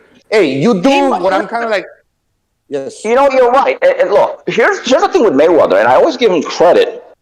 People forget how productive and accomplished of a fighter he was when he was quote-unquote just pretty boy. He was 37-0 by the time he got to De La Hoya. It took him 11 years to get to that point, and he had won 4 major world titles from 30, 35, 40, 47, and by the time he got to De La Hoya, he had to take less money, and he had to give up the weight class at 154. He had to make those concessions, but then as soon as he won, He elevated himself into a different stratosphere. My question is this: does anyone really believe any young fighter has gotten to that Mayweather stage right before the De La Hoya fight? It's not just Tank; it's basically everybody. No, you're right, Steve Kim's boxing chief here. First of all, good to hear from you again. Second of all, you're right. It was the De La Hoya fight that put him over. And for De La Hoya, it was numerous fights to put him over. And like you said before, with Mayweather, it was a long, drawn-out process. He had to take on the Zab Judas, and he had to take on numerous other fighters to get to that point. But the De La Hoya was the one that pushed him over. For De La Hoya, it was the Chavez, the Whitakers, the Cortez. He had to do a lot more groundwork. He never passed a torch. And so now we're still waiting for a torch to be relit. And like you're saying, these young lions that could be down the road, and you maybe hit the nail on the head with Tank and Shakur, but they're going to have to fight for that big mega fight to happen. On their own. Chief, yeah, go ahead. Chief, can I point something out? When he fought Chavez, the first fight, I think it was June 7th of 1996, one of the first fights I ever went to as quote-unquote boxing media. Someone actually bought me a ticket. I wasn't credentialed. I'll never forget that night. It cooled all the way down to 114 degrees at 8:30 at night.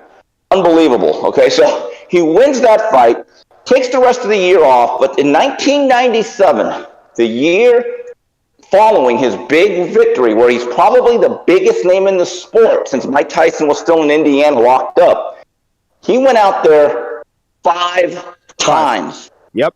5, not 4, not 3, not 2. He went out there 5 times. I think I was actually at like 3 of them.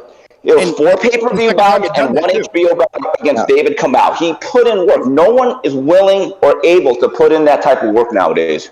No, you're right, Chief, Steve Kim, I just want to say, but here's where it gets weird.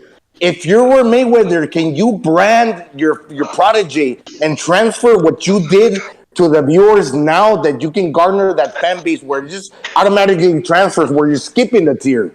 Never mind that, like the true, like the hardcore. Because Leonard already said it, the fucking casuals. At the end of the day, it's not what you want to watch. It's what we're gonna give you.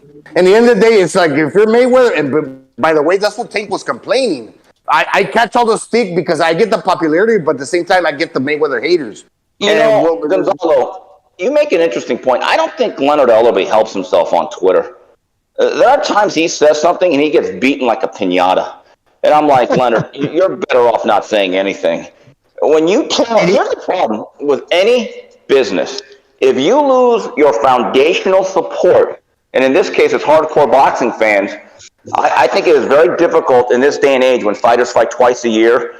You want to cut out your hardcore, dedicated audience in a niche industry? All I can say is good luck with that. Just want to say, Steve, to your point too, I've noticed that anytime you tweet anything about Davis, Ellerbe never misses it. He seems to be very concerned about your opinion on the situation. I think it's hilarious because I'm very fair. I'm one of the few guys. I think Tank's actually one of the better fighters in the world, if not quite elite. I've actually said that Mayweather Promotions has done a good job by him. And look, here's the great thing about me. I don't care what the mob says. Because no matter what they say, people, for better or worse, they may hate me, they may love me. They certainly care about what I say about a lot of different things. And I'm not going to kowtow. I'm not going to do all this pandering like a lot of other people. But you're going to get an honest opinion. And beyond that, I think you're going to get a knowledgeable opinion. I don't want to sound arrogant. I probably just did. That's the way I feel. But I like Leonard.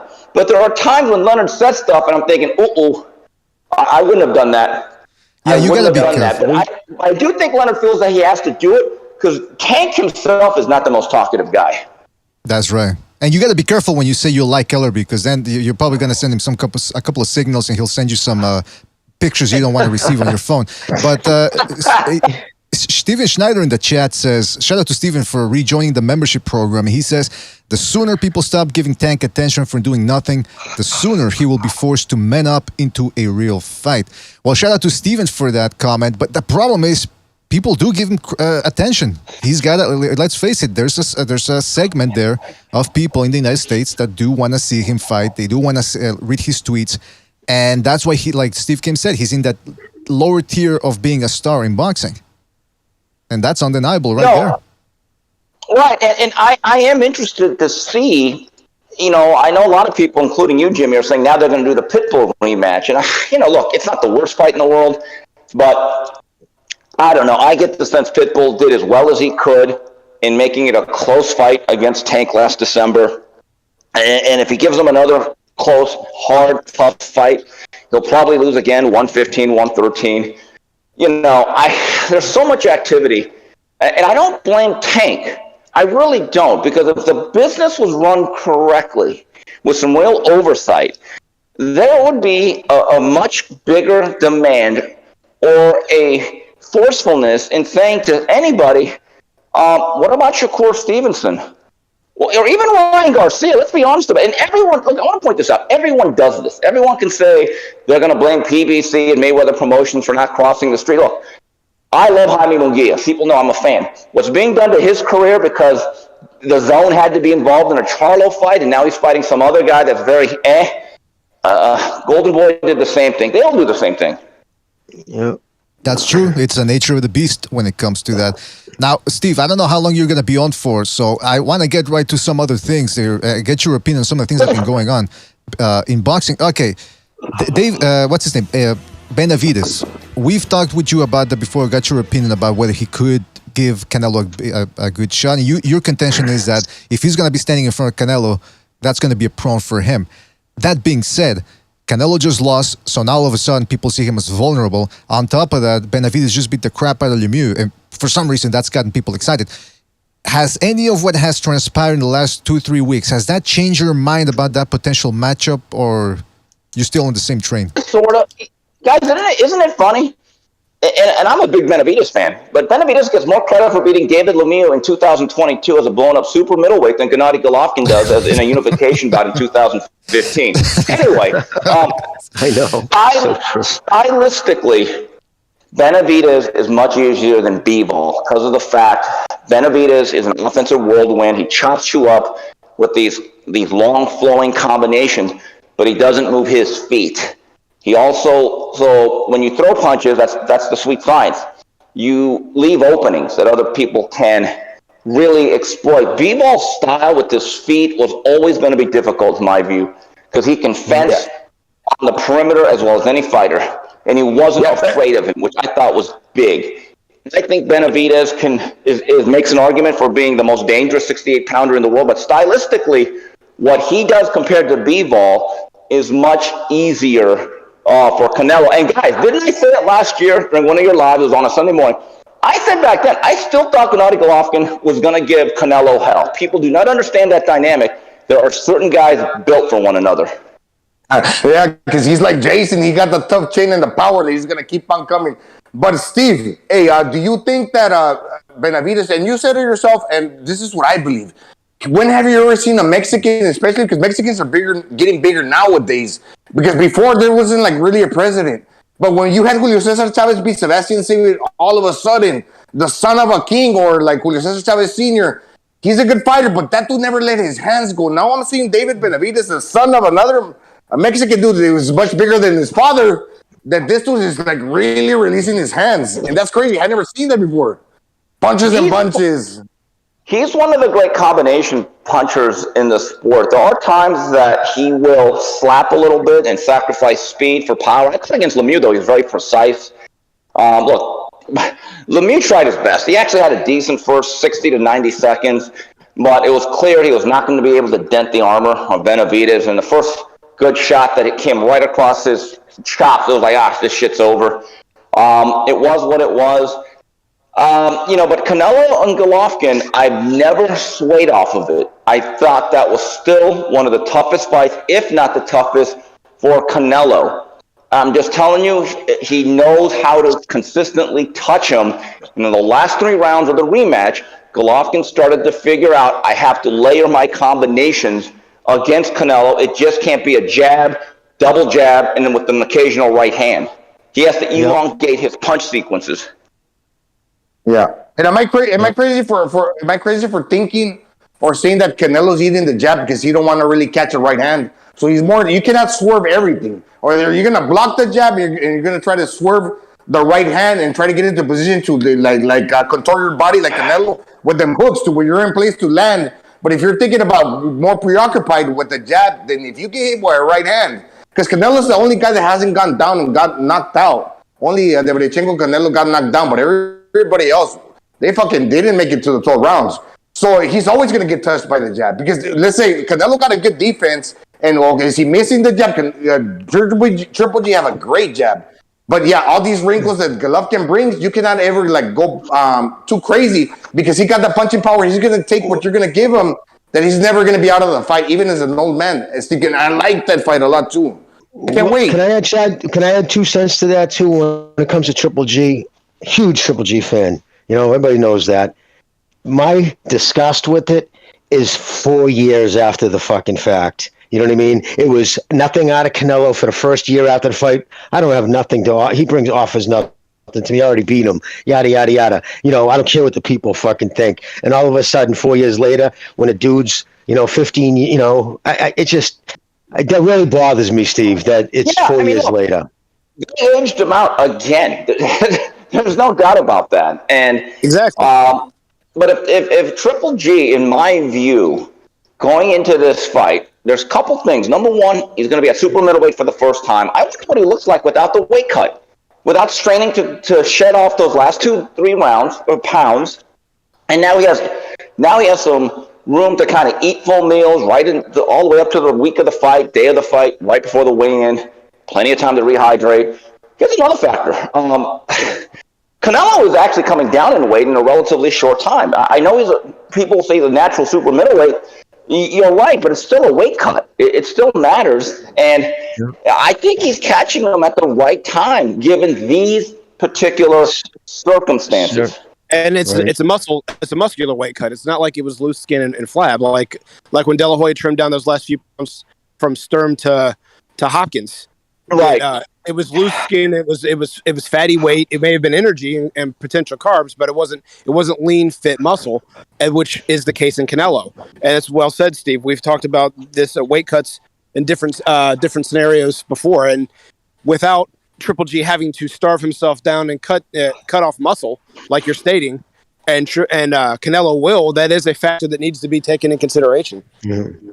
No, absolutely. It is the big jump from 160 to 168. That was 8 pounds is the biggest until you get to heavyweight in any division, right? If I'm not mistaken, too. So that 8 pounds makes a big difference for Triple G. The only side effect going into a fight, those little extra muscle, because he's campaigned at 160 for so many years in his muscle memory. I don't know if he might affect him later. That in the age might make his legs a little heavy. That will be fine. We'll need to see. Well, this is how I see it, Jimmy. And Triple G got a lot of punching power because of the way he throws his punches. He's got big forearms. He's heavy-handed, for my speculation, or for what I understand. Is in my imagination running wild. But Gigi also got the tough chin. He got the 2 intangibles that any fucking human being would want to wish to possess. Now, if he's gaining weight, he's got a little bit more of when you got, for example, you put an egg in a fucking glass.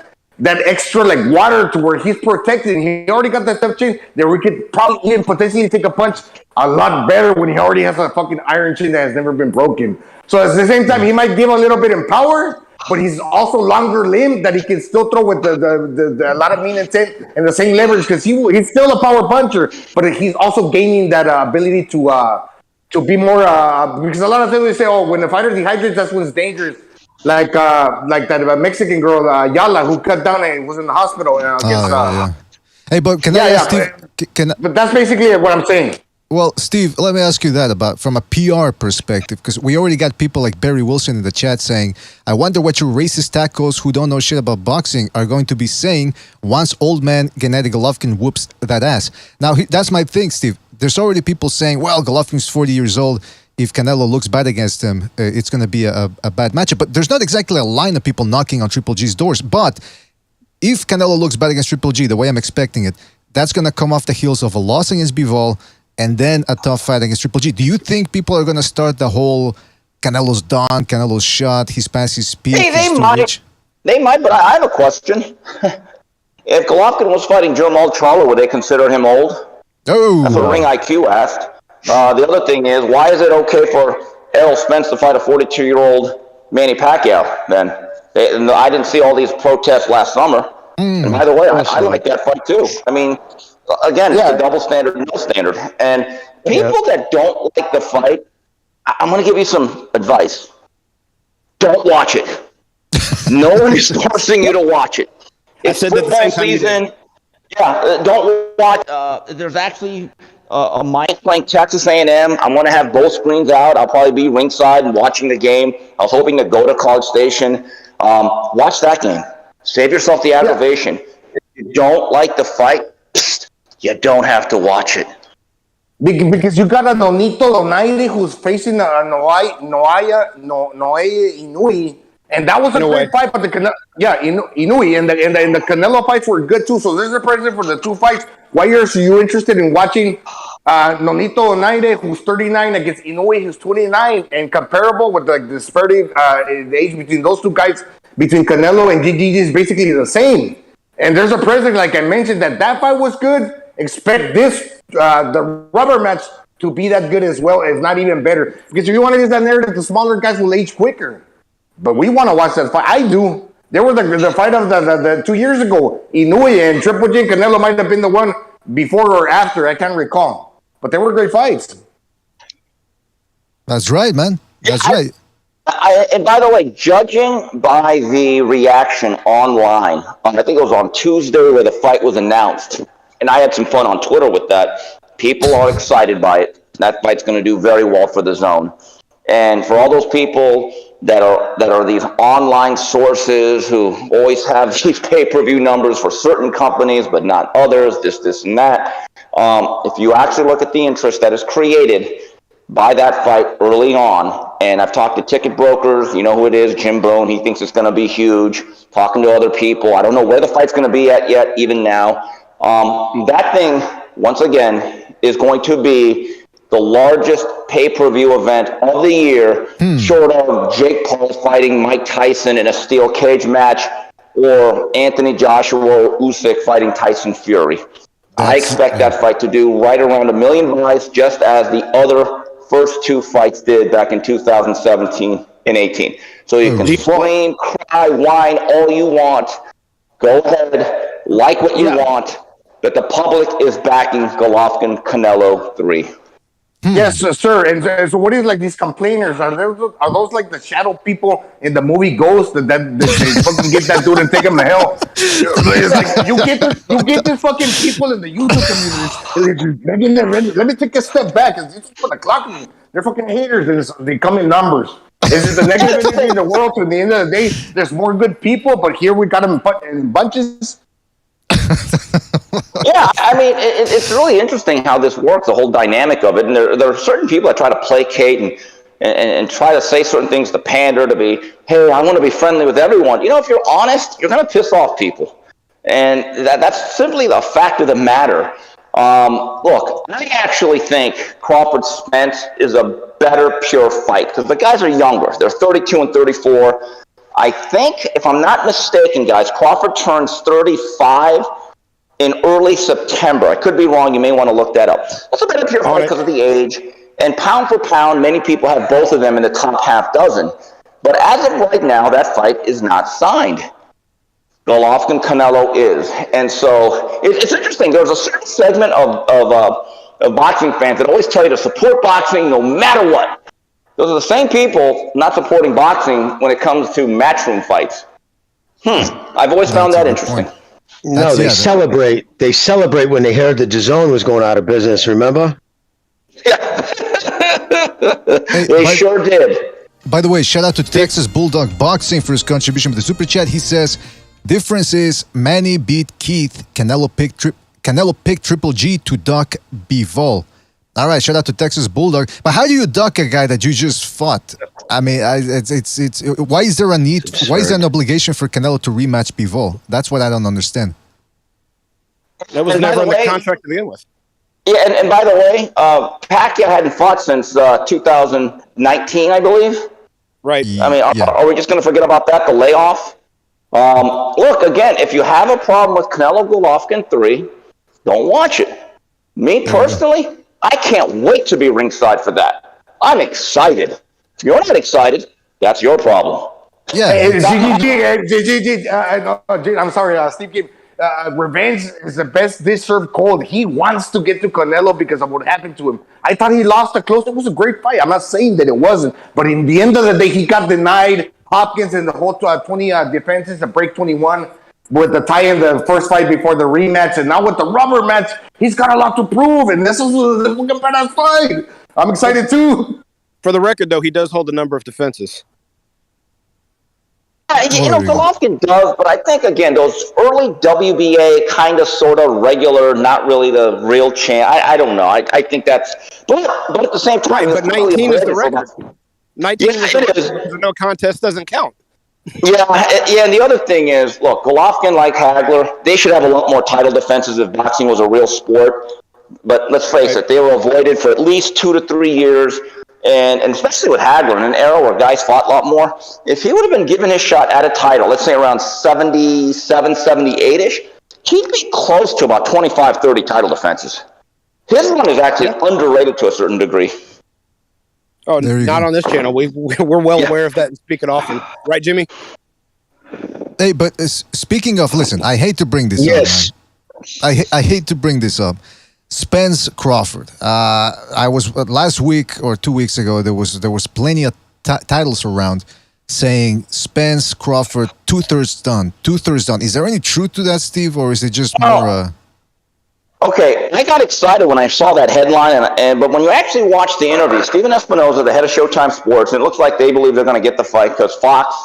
I don't know if they're in or out of the business. This year they really haven't been. So Steven Espinoza says we're 2/3 of the way done, and he said 1/3 is both fighters wanting to fight. The second third is something else, and now we got to negotiate the fight, the money. And I'm thinking to myself, well, wait a minute. I have to tell you guys, negotiating the money is 99% of the deal. That 1/3 is not just 1/3. It's kind of more important than anything. It's already been established that the public wants to fight. We've wanted it for at least 2, if not 3 years. I know that Errol Spence finally says, hey, let's get this going. We know that Terence Crawford has wanted to fight. But when you're saying we're 2/3 of the way done, without any real contract negotiations and both sides understanding realistically what this fight is worth, and then paring down the guarantees and working out the financial upside, they're really not 2/3. Steve, really why is that so important? Because the negotiation, because somebody's going to lose, obviously. You got 2 men going in there, and one's got to come out the loser. Maybe a tie. But then the loser, you're cutting your losses that maybe you're like older, and this might be your last biggest payday where you're not going to make as much as you lose. If you lose, I mean, is that the reason? Well, no, I mean, look, Gonzalo, if each guy is making XYZ amount for these recent fights, hold on, excuse me, all right? The mind of a fighter, thank you, of anybody is, hey, if this fight is worth, this is the biggest fight in boxing, and everybody wants it, every manager or any individual that has a fiduciary interest in a fighter and to protect that interest will say, well, wait a minute, we're not just taking the regular contracted minimum amount. But here's the issue. You still have to be realistic in terms of what that pay-per-view will derive and what type of site fee you can add on to it. Because that's how you basically pay the fighters. It's the pay-per-view, the live gate, there's a little bit of sponsorship and merchandise, and you have international rights. So that's all of this is always math. That's why when people say this thing is so racist, no, it's not. It's math. It's always agnostic. But here's a factor. Keep this in mind for Porter Crawford, which was his last fight with Top Rank. Terence Crawford was guaranteed $6 million. So right off the top, I guarantee you he's thinking, well, I need to get at least 10 for Spence. But never mind that the Porter fight probably didn't even break $125,000 on pay-per-view. And we know that Spence, he's been paid a lot of money for pay-per-views that didn't even break $300,000. And I've asked this question before. Let's do a little bit more math, okay? If that fight is consummated, are you sure it even does $500,000 buys at $80? I'm not sure it does. No, it's a good question because neither guy has come close to combined selling 600,000 pay-per-views. So what makes you think that together they're going to sell over 1 million? Right, so that's the math. So if you do 500,000 buys, okay, at $80, that's 40 million. But then half of that, right around half, not perfect, but right around that amount, half of that, or 40 to 50%, has to go to the cable and the satellite industry. People always leave that out. They're not doing this out of the goodness of their hearts. So now you're left with about $20 million. So what if both guys say, well, no, we want 12 to 15? Well, maybe then you got to account for the gate. Then you got to account for the other stuff that I listed. I'm just telling you, much of this is done by math, and you need people who understand the actual business and the numbers. And this is something that I've said from the beginning. Errol Spence is the bigger draw. He deserves more in terms of a percentage than Terrence Crawford. Now, and if Terrence Crawford loses this fight because he says, no, I'm not going anything less than 50-50, I'm not going to even take 53-47 or 55-45, I would put the blame on him then. Because what is the value of a victory like that? So just to reiterate, you're saying that based on these guys' demands, that financing is just not there. The math doesn't work out. No, it may not be there. It depends on how reasonable they are. And in recent years, BDA, this is where the business has changed. I've talked to people that have directly done these deals. There used to be a time, a long time ago, where the guarantees were much lower, but the upside, if the thing really hit a grand slam, that these guys would get more money than they were guaranteed. I told this story last night on Ring IQ's chat. When Leonard versus Hagler was first negotiated, it was first broached, Hagler struggled against Mugabe. Ray Leonard's in the audience, and by the fourth round, he says, I could fight that guy, I could beat him. So Mike Traynor, who was the attorney slash consultant, and I guess de facto manager for Ray Leonard, reached out to Hagler. And they said, Marvin, we're going to offer you a career high payday, more than $10 million to fight Ray Leonard, but Bob Arum can't be involved. Hagler, to his credit, said, what do you mean Hagler can't be involved? Hagler's my promoter. We got a great run. If I leave him now, I'm not going to feel right about it. I want him. You either have, if there's no Bob Arum, there's no Marvin Hagler. And Mike Traynor and Ray Leonard were like, what? And they said, yeah. So Traynor called Arum, and he's not really happy about it. And he says, hey, Bob, this guy wants you involved. So if you're going to be involved, bottom line is you need to put up the money. You better put up a letter of credit, put the money in escrow. But since you're going to be involved, you're the promoter, you better put up the money. So he had to put up, I'm sure, $40 to $50 million. And the way that deal played out was, Arum has told me this, and Ray Leonard has corroborated this story because it's a running joke with those two. So for that fight, I think I read that Leonard got 10 to 12 million guaranteed. And they said, you guarantee us this, we're good. So that meant if they sold no pay-per-views or $1 billion, they were locked in at around $10 to $12 million in 1987. So that's a lot of money, right? Hagler was talked into taking a lower guarantee, I think 7 to 8 million or maybe 10, something lower than Ray, but they were going to gamble and say, hey, if this thing does really well, I could make more money. He ended up with about $18 million. He made significantly more than Ray Leonard. That's how the deals used to work.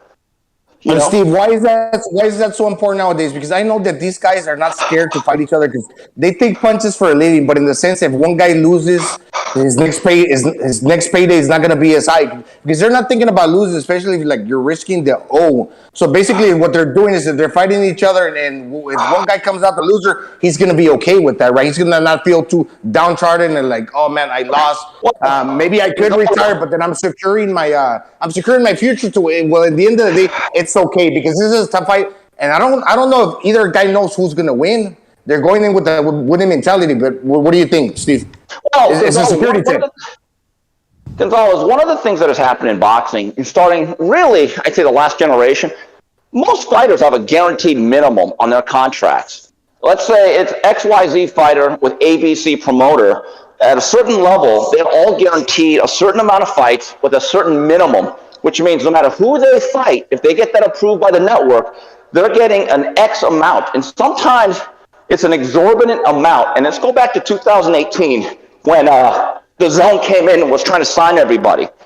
Well, everybody then had to re-sign their own fighters to make sure that they didn't go anywhere and that they could be featured on their network or platform. That's how Crawford ended up getting a 3.5 guarantee for his last 6-7 fights on ranked banner, because he came at the right time. Okay, and that's what happens now. You know, Floyd fought in 1997, that 5 times. I was told this by both Bob and Oscar. There was never an explicit guarantee. Every single fight, they started over and they said, what is this fight worth? Let's make a deal off the actual numbers that fight is worth. Because not every fight is worth the same. And that's the truth. But when you have contracts where fighters are now guaranteed $5 million right off the bat, you're thinking, oh, geez. There's a lot of fights that are almost guaranteed to be financial bleeders. But people have to lock up their fighters and pay them guaranteed amounts for every fight, or they may get restless. Well, listen, if it means anything, MMA Champ, shout out to MMA Champ, he just sent me this tweet from Ishe Smith, whose real name apparently is Ishe Olua Kamau Ali Smith, by the way, just a little factoid there. Ishe Smith says, hearing from some very reliable sources that Crawford versus Spence is done. Problem is, Canelo jumped on the September date they wanted against Triple G. Date unknown currently. So that's as per Ishe's... in October. Right, you just have it in October. I don't know what the big deal is. You know, and generally the rule of thumb is in the pay-per-view industry is that you don't want to go within a month of each other because of the billing cycle of a cable. So it's a big issue when someone lands on a date. You try to not to go either 4 months before or after that particular event. And then when it comes to Canelo, look. That might be the better pure fight. It does not have the biggest pure star, which is Alvarez. Yeah, that's a good point, man. Yeah, there's people, listen, especially in this economy right now, people aren't really ready to shell out $90 extra on top of everything else they have to, and their cable packages to watch 2 fights in a row, month per month. This ain't the WWE. But hey, Steve, moving on from this Crawford thing, real quick, Berlanga. Edgar Berlanga, the great Edgar Berlanga. He's going to be fighting 2 weeks from now. They're putting him in there against Romer, Alexis Angulo. I'm curious, from your point of view, is this smart matchmaking from Top Rank in the sense that they're finally putting him in there against a guy that's not going to move that much, but at the same time, a guy who can crack to see if Berlanga sinks or swim? What's Top Rank's view on Berlanga right now? Look, Berlanga's moving backwards. I think he's looked worse and worse. I worry about his focus. I don't know if he has the right priorities. I think there's also a lot of concern within the Top Rank offices of what we have. And they have a manager in Keith Conley that wants to extract every single dollar out of him. Doesn't make it easy for them. I actually think Berlanga needs to be pulled back a little bit and be kept more active and let him learn the trades. I just think there's some really noticeable flaws with him, and I don't know if he's going to get to the top. I'm actually off his bandwagon. I've been off his bandwagon for a while. Angulo, I don't know how dangerous he is. He's a kind of a reputable guy, but I don't know. I thought the feelings on Berlanga were a lot better a year ago than they are now. I really consider him, to be quite blunt, more of a suspect than a prospect at this point. Oh. Well, yeah, that's the reason why I ask, man, because Angulo, he's not the most polished fighter, but he can crack. So he's going to be there to hit, but at the same time, he's there to hit. I don't know if this is Top Rank's strategy of saying, you know what, sink or swim, baby. We want to see what you've got. We're getting a little bit tired of you. And so when I look at like the Top Rank prospects, and look, he's kind of beyond that, because I look at him as like a young fledgling contender. I get the sense that Top Rank, their focus is really on Xander Zayas, Keyshawn Davis, and down the line, Bruce Carrington, Abdullah Mason, guys of that ilk. Because I think those kids have very, very high ceilings. Yeah, that's Steve. What do you think the difference between for the guys that are just like picking up on the sport and just between a Berlanga and like a Valero? Is it the heart or the boxing ability that this guy's sinking instead of swimming? Well, the problem with Berlanga is, and again, I don't want to be the old guy telling everyone to get off the lawn, but man, he seems to have a lot of distractions. It's always about Fat Joe. He's always in a club, and I know for a fact Top Rank is concerned. They're concerned about his focus and his dedication to the sport. There's been some frustration with him. And the last two performances, let's be fair about this. If you saw him against Colceves, then you saw his last bout. If you didn't know who he was, you'd say that guy is very limited. Would you not? Absolutely. Absolutely. There you go. There you go. The proof's in the pudding. And when I look at other kids, like a Raymond Murataya, lightweight that Robert Garcia has, I think to myself, wow, that kid's going to go places. He's a lightweight that can win a title. Look, you have to be committed to this sport, and Shakur Stevenson is committed to the sport. I get the sense he wants to be an all-time great. Like, he's an ambitious young guy. And boxing is the first thing he wakes up to, and it's the last thing he thinks about before he goes to bed. I don't know if that's really the case with Berlanga. Yeah, that's what you said. Like, once you said that Top Rank is legitimately concerned, that they are concerned about Berlanga, that makes me think Top Rank, they're willing to put out guys out to pasture. Andy Luis, Zurdo Ramirez. If they find something about a guy that they're not taking it seriously or they're not that good, they're not gonna keep spending money on that guy. So Berlanga better step it up, man. That's all I'm gonna say. And by the way, yeah, and it's come to a point on these fights. I guess that June 11th is kind of the revival of their Puerto Rican Day parade promotion that was made really popular by Miguel Cotto. I'll be honest with you, at this stage, Xander Zayas is my main event, and Berlanga's the walkout bout. Just be blunt about that. Well, listen, speaking of a guy, by the way, people in the chat are saying, go ahead, Jimmy, go ahead. No, I just wanted to double up on that Xander Zayas, man. I get so excited when he's going to fight because Steve's like, as good as he is and as young as he is, he seems to put a new wrinkle in every time he comes in, which is, to me, it's almost like it's too good to be true, everything I'm seeing from this kid. You know, with his attitude, just everything. He seems to love the sport. I don't know, man. It's looking, I'm just hoping we get a next great Puerto Rican champion. That's it. Yeah, look, he's a very, very intelligent young man. He's got a very earnest attitude towards the sport. He just came back from Australia. Spent a good deal of time with George Kambosos, helping them prepare for that fight. They have the same manager in Peter Kahn. Actually, one of the first major stories on Xander Zayas about 3 years ago when I was over at ESPN. And look, he's another ambitious young man. He wants to be the next Miguel Cotto. Cotto was his idol. He actually said he wanted to sign with Top Rank and Bob Arum because of the job they did with them. And every time I see him, he's just a well-mannered young guy. Very friendly, very earnest. But he's also in a gym, the Sweatbox in South Florida, where he's been in there with Danny Jacobs. He's been in there, I think, with Adrian Broner. So it's not a big fish in a small pond like other fighters. I get the sense once he gets his man strength going, he's going to hit right through people, Jimmy. You could just see it. Oh, that's you just answered my question because like 2 fights ago, not Cowboy Carl, but he fought a guy that he was getting like a lot of shots in, and his opponent wasn't responding. To where I was thinking, does he have the Tito Trinidad power? But maybe as he moves up in weight, he'll punch less harder, but at the same time he's gaining the man strength. So he's only 18. Gonzalo, keep this in mind. Not a lot of guys have Tito power. That was special. I mean, that's like saying, hey, these guys don't have Barry Bonds power. Well, not a lot of guys do, but you could still be an all-star doing what he does. But again, you've got to have one thing that I've learned in covering the sport, and I'm more acutely aware of it than ever. And I'm a guy that thought Francisco Panchito Bojado was going to be a superstar. A lot of people did. You weren't alone. The problem was, didn't leave the game, didn't love the game, didn't care, was not disciplined. And that's what I've learned is that if you have a young fighter, no matter how talented they look, if they don't have that intangible of being disciplined, and discipline is a skill, trust me, it's not just a trait, it is a skill. If you don't have that, you really don't have much. The Yeah, that's an absolute certainty right there. It's been proven time and time again historically. Hey, Steve, next week we got Kambosos Haney.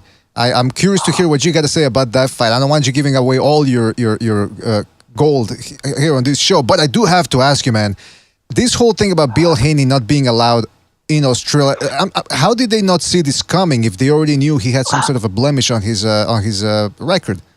I think they were preparing for it. Look, I am not making a judgment on Bill Haney's past life. I like Bill a lot. He's cleaned up his life.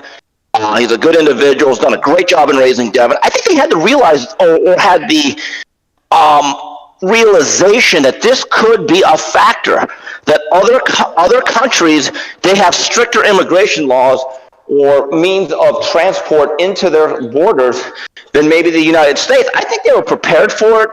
And one thing about Devin, from the time that I've known of him, he's been through a lot of co-trainers. He was with the Mayweathers. I think Floyd actually trained him for a little bit. He's worked with Mickey Bay. He worked with Roger Mayweather. Now it's going to be Yoel Judah. Does the loss of his father matter? Sure, it matters. But as I said last week on 3 Knockdown Rule, I don't think it's quite like Emmanuel Stewart not being allowed to train with or work with Tommy Hearns before his fight in 1980 or 81 against Pepino Cuevas. I don't think it's that quite a loss. And Bill Haney said it best. I've raised my son his whole life to be ready for a moment like this. So you guys know this. Once the bell rings, it's 2 men. It's about the fighter. The fighters matter the most. Steve, can I ask you, is this true? I heard this. I don't know if it's true. When they first, filled out the paperwork, whatever, get his passport stamped, or made, he didn't release or disclose that about his past. And I guess if that's true, if you try to get in without the quote, they hold that against you. Like if you're upfront about it. I don't know if that's true. Have you heard anything about that? Jimmy, I have not heard anything to that effect, to be honest with you. I don't know. Look, I don't want to be judgmental about it. I really don't care. But Bill Haney did, and he's living with the consequences. But that doesn't mean that he should pay penance for the rest of his life. I have not heard that. I think there may have been more of an issue. Was everyone in that camp vaccinated? Because Australia, they're much more rigid than we are currently. I heard that was actually one of the remaining factors. It was the vaccination status of everyone involved. I guess that got cleared up. But I can't tell you that if Bill Haney perjured himself or not on the application. That I have never heard that one way or the other, Jimmy.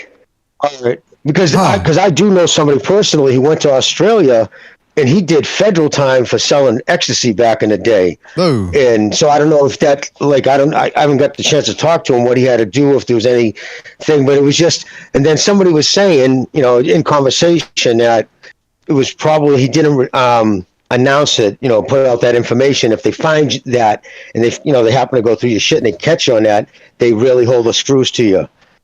Because it would seem odd, because it was 30 years of clean. If he's been clean for all these years, it's kind of harsh that they would hold that against him so hard. Right, and generally, perjury ain't good. Young kids out there, try not to lie under oath. It's not a good thing. That's right. Message from Uncle Steve. You know what? That's an excellent piece of advice, man. Because honesty, always be honest, even if you feel ashamed. Because look, when I started my own congregation of the True Path of the Crimson Cross, I had to tell people about my past in the industry. And yeah, you get embarrassed, but look, if it prevents, especially in this situation here with Devin Haney, if Bill Haney can't be in his corner, and okay, maybe it will affect him, maybe it won't, but I think if you ask Devin Haney, would he rather have his father in the corner? He'd say yes. So these guys... Oh, by the way, the BDA, Bob Arum told me several days ago before he left that they are working on, he said it himself, the electronics. They're working on the electronics so that Bill Haney will be in constant contact, one way or the other, with his son during the middle of the 1 minute rest period and with the corner. Huh. And nowadays you could FaceTime or you could WhatsApp from internationally. So it's not like it'd be like 1975 and you got to rig up all these special satellites. I would think now it's relatively easy to do that type of stuff. Interesting. Hey, that's the first time I've ever heard of that. Fucking guy in the corner with a tablet on. That's going to be interesting to see. That'll be worth that'll be worth it alone, man. I'm going to watch that fight just for that now. putting headphones on him in the corner between rounds. Bad connection, man. Look, in football, the quarterback gets to talk to his offensive coach for the first, I think, 15 seconds of the play clock. So this is really nothing all that revolutionary. I believe this has been done for other fighters when certain cornermen aren't allowed or unavailable. Look, Tyson Fury, because of his father's past, every time he comes to America, he doesn't have Big John in there. He's adjusted well. Look, if you're a fighter and it's time to get going, you get going. That's what fighters do. Yeah, and I told BDA yesterday, we were talking, it's like, Devin Haney, his father had the vision that this is going to be my kid project in the future, like a great fighter, that he loved the father, but he's got people, if Bill Haney's not there, other people to take care of him, like that one cook. That little Devin Haney feels like he's the king, and he's protected by the people that are around him. Maybe his father's not there, but he understands that everything's put in place for him to succeed. Go ahead, sorry, go Steve. All right, I was going to say, it comes down to this: would he rather have his father in the corner or Kambosos in the ring? And he chose the smarter path, you know. And by the way, with or without the father, I think it's a tough fight. I think Haney's the favorite. I'm shading him to win. I don't think it's a whitewash. I think it's a really tough fight. Kambosos is going to give him hell. People are sleeping on Kambosos, man. A lot of them are saying that the Teofimo Lopez fight was a fluke, but I mean, Lopez still, gave him some trouble in there, busted his face up just as good as, or as well, rather, as they both gave as good as they got. So, hey, speaking of Teofimo Lopez, apparently he's coming back against, I forget the guy's name, Pedro Campo or something. Gonzalo put a... Yeah, August 20th, it looks like. What do you think about that? Yeah, what do you think about that matchup? Good, solid matchup as a comeback fight for Lopez, and is he gonna be? Do you expect him to be mentally focused against that type of opponent? Look, unless you're into his head, I don't know. I mean, I believe Top Rank has his best interest at heart. I finally think that maybe they're all in alignment. I would hope that the kid's okay, because I think he's got monstrous talent. I don't know about his temperament. I don't know what to say. I think technically and fundamentally he's an excellent fighter. You know how high I've been on him, but his behavior, which isn't all his fault, right after the way they beat Lomachenko, they never realized you didn't make it. You just began the process. Mm-hmm. You didn't do anything. You just began the process, and no one had enough guts or brains to be honest with anyone up there and just say, look, let's get to work. Instead, they went to war with their promoter. They went to a purse bid, got into the situation with Triller. That didn't work out. Then they lost the fight to Kambosos. So, Bob Arum says, look, it's a clean slate. We're going to move together August 13th. And by the way, guys, one last thing here before I get out of here. I'm being told that Emmanuel Navarrete, he's worked out his issues, I believe, with Sanford Promotions. Look for him to come back August 20th in San Diego on ESPN. Huh. Very interesting. Very interesting. Hey, potential. Thanks for the info. Yeah, man. Yeah. Potentials. I gotta get running here, but can you time me out, because I know I don't know how to do all this. But it's great joining you guys. All right, Steve. I'll take care of that. Thanks again for being on, man. Really appreciate the inside scoops and your opinion. And hey, check out Steve Kim over at Twitter at Steve Kim 323. I always forget the number, but yeah, it's 323. You can check him out on snack.com as well with his weekly column. Of course, you can always catch him also on the 3 Knockdown Rule with Mario Lopez. And you can also check him out at The Blaze. He makes appearances there as well, non-boxing. Sometimes he'll talk about football or about social issues. So always an interesting hearing there from Steve Kim. Yeah, and he's been on fire lately on there with Whitlock, man. That's one of my, I have a few things that I get notified on YouTube for, and that's one of them. I don't miss any of Steve's stuff there. It's always good stuff. Whitlock's good too, but I just want to put that out there. Yeah, 323 sounds like a boxing combo. No, I'll continue listening. All right, Steve. Thanks again, man. Catch you on the next one. Yeah, and 323 sounds like a boxing combo for Steve Kim. No, 323. Right. All right, man. Well, that was Steve Kim. Shout out to Steve Kim, like I said, at Steve Kim 323 on Twitter, snack.com, K9's Corner. If you check him out on, I think, iTunes. I always listen to it, watch it on YouTube, the 3 Knockdown Rule, because they got it on the Triller YouTube channel. But you can also check him out, I think, on iTunes or any type of podcast platform that you can find on Google. And like Jimmy said, at The Blaze, with Whitlock that he's always on fire there as well. He comes up with some great one-liners. So check out Steve Kim there. And always happy to have him on. And what I like about Steve, he's always honest, man. He doesn't give a fuck about what demographic. Like he's said shit when it had to be said about Bob, right? Usually when a guy has a relationship with a promoter, just look at any other writer. You know who they're tight with. Do you ever see negative words written about? He's gone straight up, said, I don't like the way what they've done with NUA. I mean, he's called Bob out on that type of shit. He doesn't, like he says, he doesn't care. He's not trying to get any certain demographic happy or not. He's going to tell you the facts how they are. If you don't like them, fuck off. There you go. Absolutely. So always appreciate him dropping by, man. What was I going to say? I was going to say, tell people, hit the like. Don't be afraid. Hey, listen, let's go back to the phone calls here. We got somebody waiting here. Let's see if this is still working. Hold on a second. Yeah, okay. 214, you're on the air. 214, what's on your mind? Yeah. I just want to say I predicted it. That Tank would knock out Rolly. I have, if you go to this guy's channel called Team Batman Boxing, he had a poll, and I put that in there. And yeah, I'm not paying for any Tank's pay-per-views until he fights somebody. Wait a minute. Are you telling me you didn't pay for last night's pay-per-view? Is that what you're admitting on the air with the feds probably listening? I've never paid for any of Tank's pay-per-views. My goodness gracious. You got balls, my friend. I hope you're using a VPN. He didn't say how he thought. He just said he didn't pay for it. That's true. Chief the lawyer. But yeah, so okay, so you said you predicted Tank Davis knocking out Rolly. What do you think about Tank Davis's path? And who do you want to see him fight next? I want to see him fight. Well, anybody, any one of those guys, anyone. Maybe Ryan, because I think it can be done. Because I think Shakur is going to stay at 130, and I think Lomachenko, he's not coming back until things get better in the Ukraine, and that could take a while. Yeah, you never know if Loma's even gonna make it out of fucking Ukraine. Okay, but who you said you predicted him beating Rolly, which means you probably know what you're talking about. And so my question then becomes, who do you see Tank Davis beating, or who do you see him not being able to beat? Man, that's tough. I think he can beat. What's his name? I think he can beat Ryan, and I think he's going to beat Cruz in a rematch more convincingly. Devin, I think he's going to struggle with Devin, but I think Devin's going to win a split decision. Interesting. And Shakur, he's going to struggle. Shakur. Yeah, well, Shakur Stevenson's style is it's poison for a lot of these guys. Well, listen, 214, we got to move on to other phone calls. Anything else you want to say before we move on?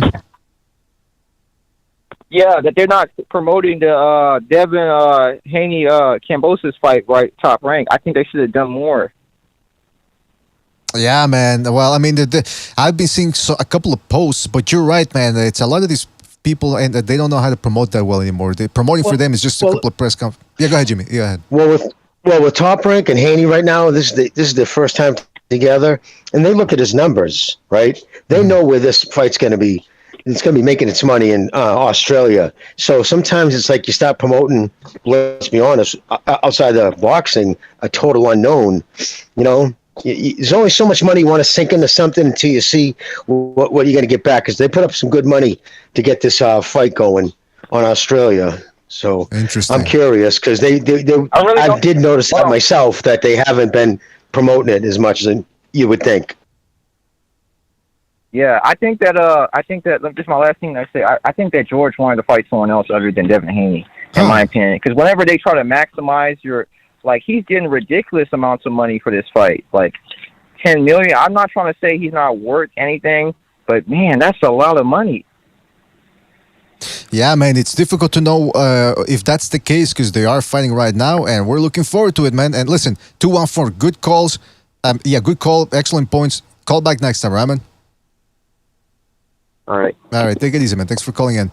Hey, speaking of the aforementioned Team Batman Boxing, he's in the chat right now as well. And shout out to Virtuoso for his contribution with the super chat. He says, Bill Haney will be the first ever FaceTime trainer. Yeah, I'm surprised that they're actually going to go with that route because a lot can go wrong. with a Wi-Fi connection, especially in an arena and that type of thing. So, and by the way, they better wipe the cache of that tablet, because the last thing you want to do is accidentally click on your browser and everyone can see the porn you were browsing on. Nobody wants to know that you were watching Stir Fried Pussy Volume 2, which is a good film, by the way. It's just, you don't want to advertise that on live television. All right, so shout out to Virtuoso for his comment there. That got 4 hard-ons. That was a good clip. Four hard-ons up, according to Roger and Ebert. Yeah. Fucking Jimmy. All right, let's go to another phone call here. Don't forget to hit the like, fellas. Hit the like, hit the like, hit the like. 631, you're on the air. 631, what's on your mind? You can hear me? Absolutely, 631. Hello? Yes. Okay, cool. Honestly, I was just thinking about the Tank fight and actually more or less the reaction to it. And me, before I was going to come on here, I was going to say, okay, guys, come on, it wasn't that bad. We all saw what Tank was trying to do. He was just trying to set him up. He was trying to wait for it. Because the reaction I've seen people have to this is kind of the same one they had to Terrence Crawford with the Sean Porter fight, where basically Sean had a bit of early success, and then everybody was like, Terrence Crawford, he's losing some steps. But I was kind of defending it, saying that Terrence Crawford was building up and he was getting Sean Porter's timing down. And then I realized in the middle of thinking about saying all of this that Gervonta Davis is not in the same sphere as Terrence Crawford in terms of opponents or anything. And he's fighting someone like Rolly, who's not even near the level of Sean Porter. And I realized that every single Tank fan does not realize yet that he's so far removed from the boxing world. I can't even really compare his opponents to other opponents at this point. That's an interesting. For me to. Go ahead, finish your point. What are you saying? No, go ahead, man. Sorry. Yeah, and I was just thinking, for example, there's a guy in the chat, and he was saying, we're comparing, if this happened with Canelo and Amir Khan, Amir Khan was touching him up, and you guys don't talk about that. And I'm thinking, what? Well, yeah, we're not talking about it. Amir Khan was a world champion. Who the hell is Rolando Romero? He's someone that, let's be honest, for better lack of words, we were calling him a retard before this fight. Well, listen, caller. First of all, it's very you're quite good and self-aware in the fact that you can actually question your thoughts and say, well, wait a minute, why do I believe this? Why do I believe that? That's something that I aspire to do as well, and we aspire to do here on the show. Because look, we could be wrong. We were wrong about the fight. Actually, we thought Tank Davis was going to actually have an easier time against Romero. Or maybe we didn't give Romero enough credit. Maybe his awkward style was more effective than we would have liked. But you're right, though. That comparison... I don't think it is. I think it's because Tank's been fighting these teddy bear easy fights for so long that he's starting to just be at the level of his opposition to a point. And yeah, Rolly's a bit awkward, but I don't know. He shouldn't be so awkward where he should be able to snag off 2, maybe 3 in some people's eyes rounds off of you. Even if you're a late starter, that's kind of insane. Yeah, in clear rounds, nothing that I could have gone either way. But no, he was catching him with the bigger shots, and Tank was missing with a lot of his pot shots early on. So you're absolutely right, man. I mean, so Romero was a prospect who already should have had a loss on his record. His best win was Anthony Yigit, who can crack. So I mean, it's no. It's not even Anthony Yigit though, because Anthony Yigit was I guess it was a 10-day replacement. For his real opponent, and he is coming down in weight for the first time in his career, I think. So I don't even know how well I could count that win. You were fighting a guy who was pretty much compromised on the night. You're absolutely right, and you still look man. terrible. Yeah, and listen, just to clarify too, we do give Tank Davis credit. We think his talent is being wasted with Mayweather. So it's not like we dislike the guy. It's just we dislike the career path he's been on. But hopefully he gets out of this. Yeah, hopefully he gets out of this lull with Mayweather and fights some of the best guys out there. Because we're boxing fans and we want to see good, even matchups where we go, who's going to win this one? That's what we want to be asking before the fight. Not, can Rolando Romero even make this a competitive fight? That's not the type of questions we want to be asking coming up to a pay-per-view fight. So 631, listen, great points. We do have to move on to other calls because we're running out of time here. But anything else you want to say, though, before we move on?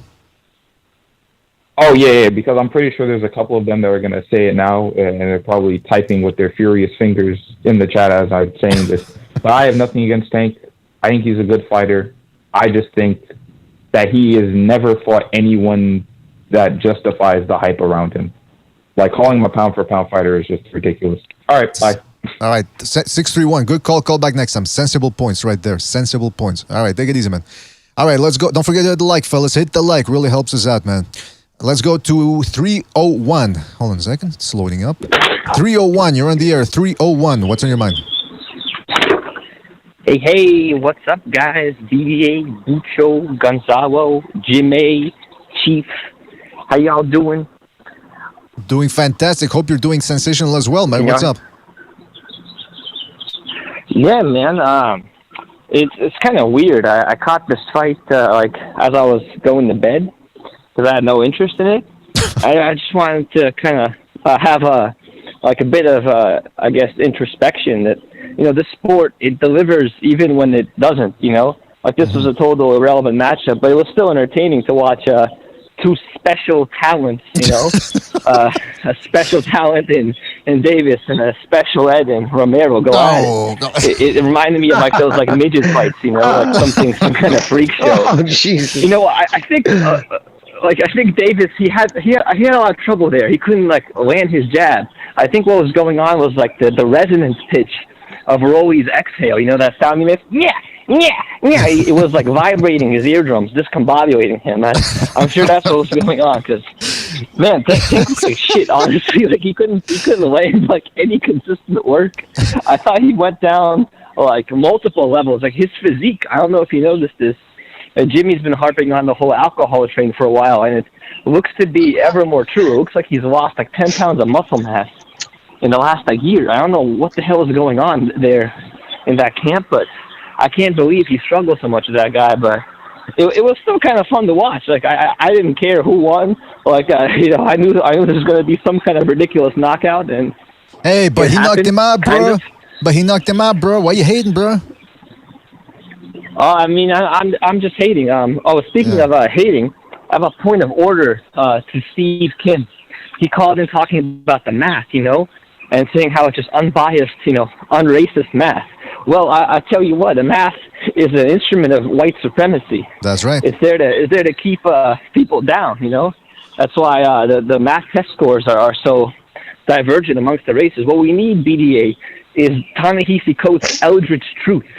The Eldritch witch doctor knowledge of traditional African practices. All right, that's what it means. It is that dude from the chat. Well, brother, that dude from the chat you're talking about who called us, we were racist, pain. What are we going to say when he knocks Triple G's old ass out? I would love to find out who he thought won the first fight, because that would tell you everything with that dude. That's right. And listen, to the caller's point, I completely agree, man. We need to decolonize mathematics. We need to decolonize the whole STEM system, science, technology, engineering, mathematics, all that. It's been whitewashed. Absolutely. And we need to you're preaching to the choir, caller. Excellent points, man. Excellent points all the way through. Well, listen. Absolutely, man. I was reminded last night of this skit from the 70s of Sammy Davis Jr., Lord Chamberlain, where Chamberlain was like a tiny Irish McCoy or something. There's like a 4-foot difference, and it made me realize that the fight I really want to see is Stank Davis versus Sebastian Fundora. Oh, that's the fight to make right there. That's what I want to see. If they're gonna keep putting on these freak shows, they better go all in, because I think they're pretty close to weight, to be honest with you. That's a good. Hey, that's an excellent matchup. Take it to its logical conclusion. Why not, man? Yeah, I agree, man. Take it to its logical conclusion. Davis could put his fast food championship up on the line. Okay. Or all right, well, his Burger King title. All right, well, 301, excellent call, great Sunday call, and call back next time. Yeah, I'll look forward to the decolonization committee. All right, absolutely. Have a good one. Take it easy, man. Enjoy the summer riots. There's probably going to be some summer riots in the United States coming up over something. Mute myself on that one. Yeah. I'm sorry, BDA. I had to meet myself on that. That was good stuff. Yeah, that was some good stuff from 301.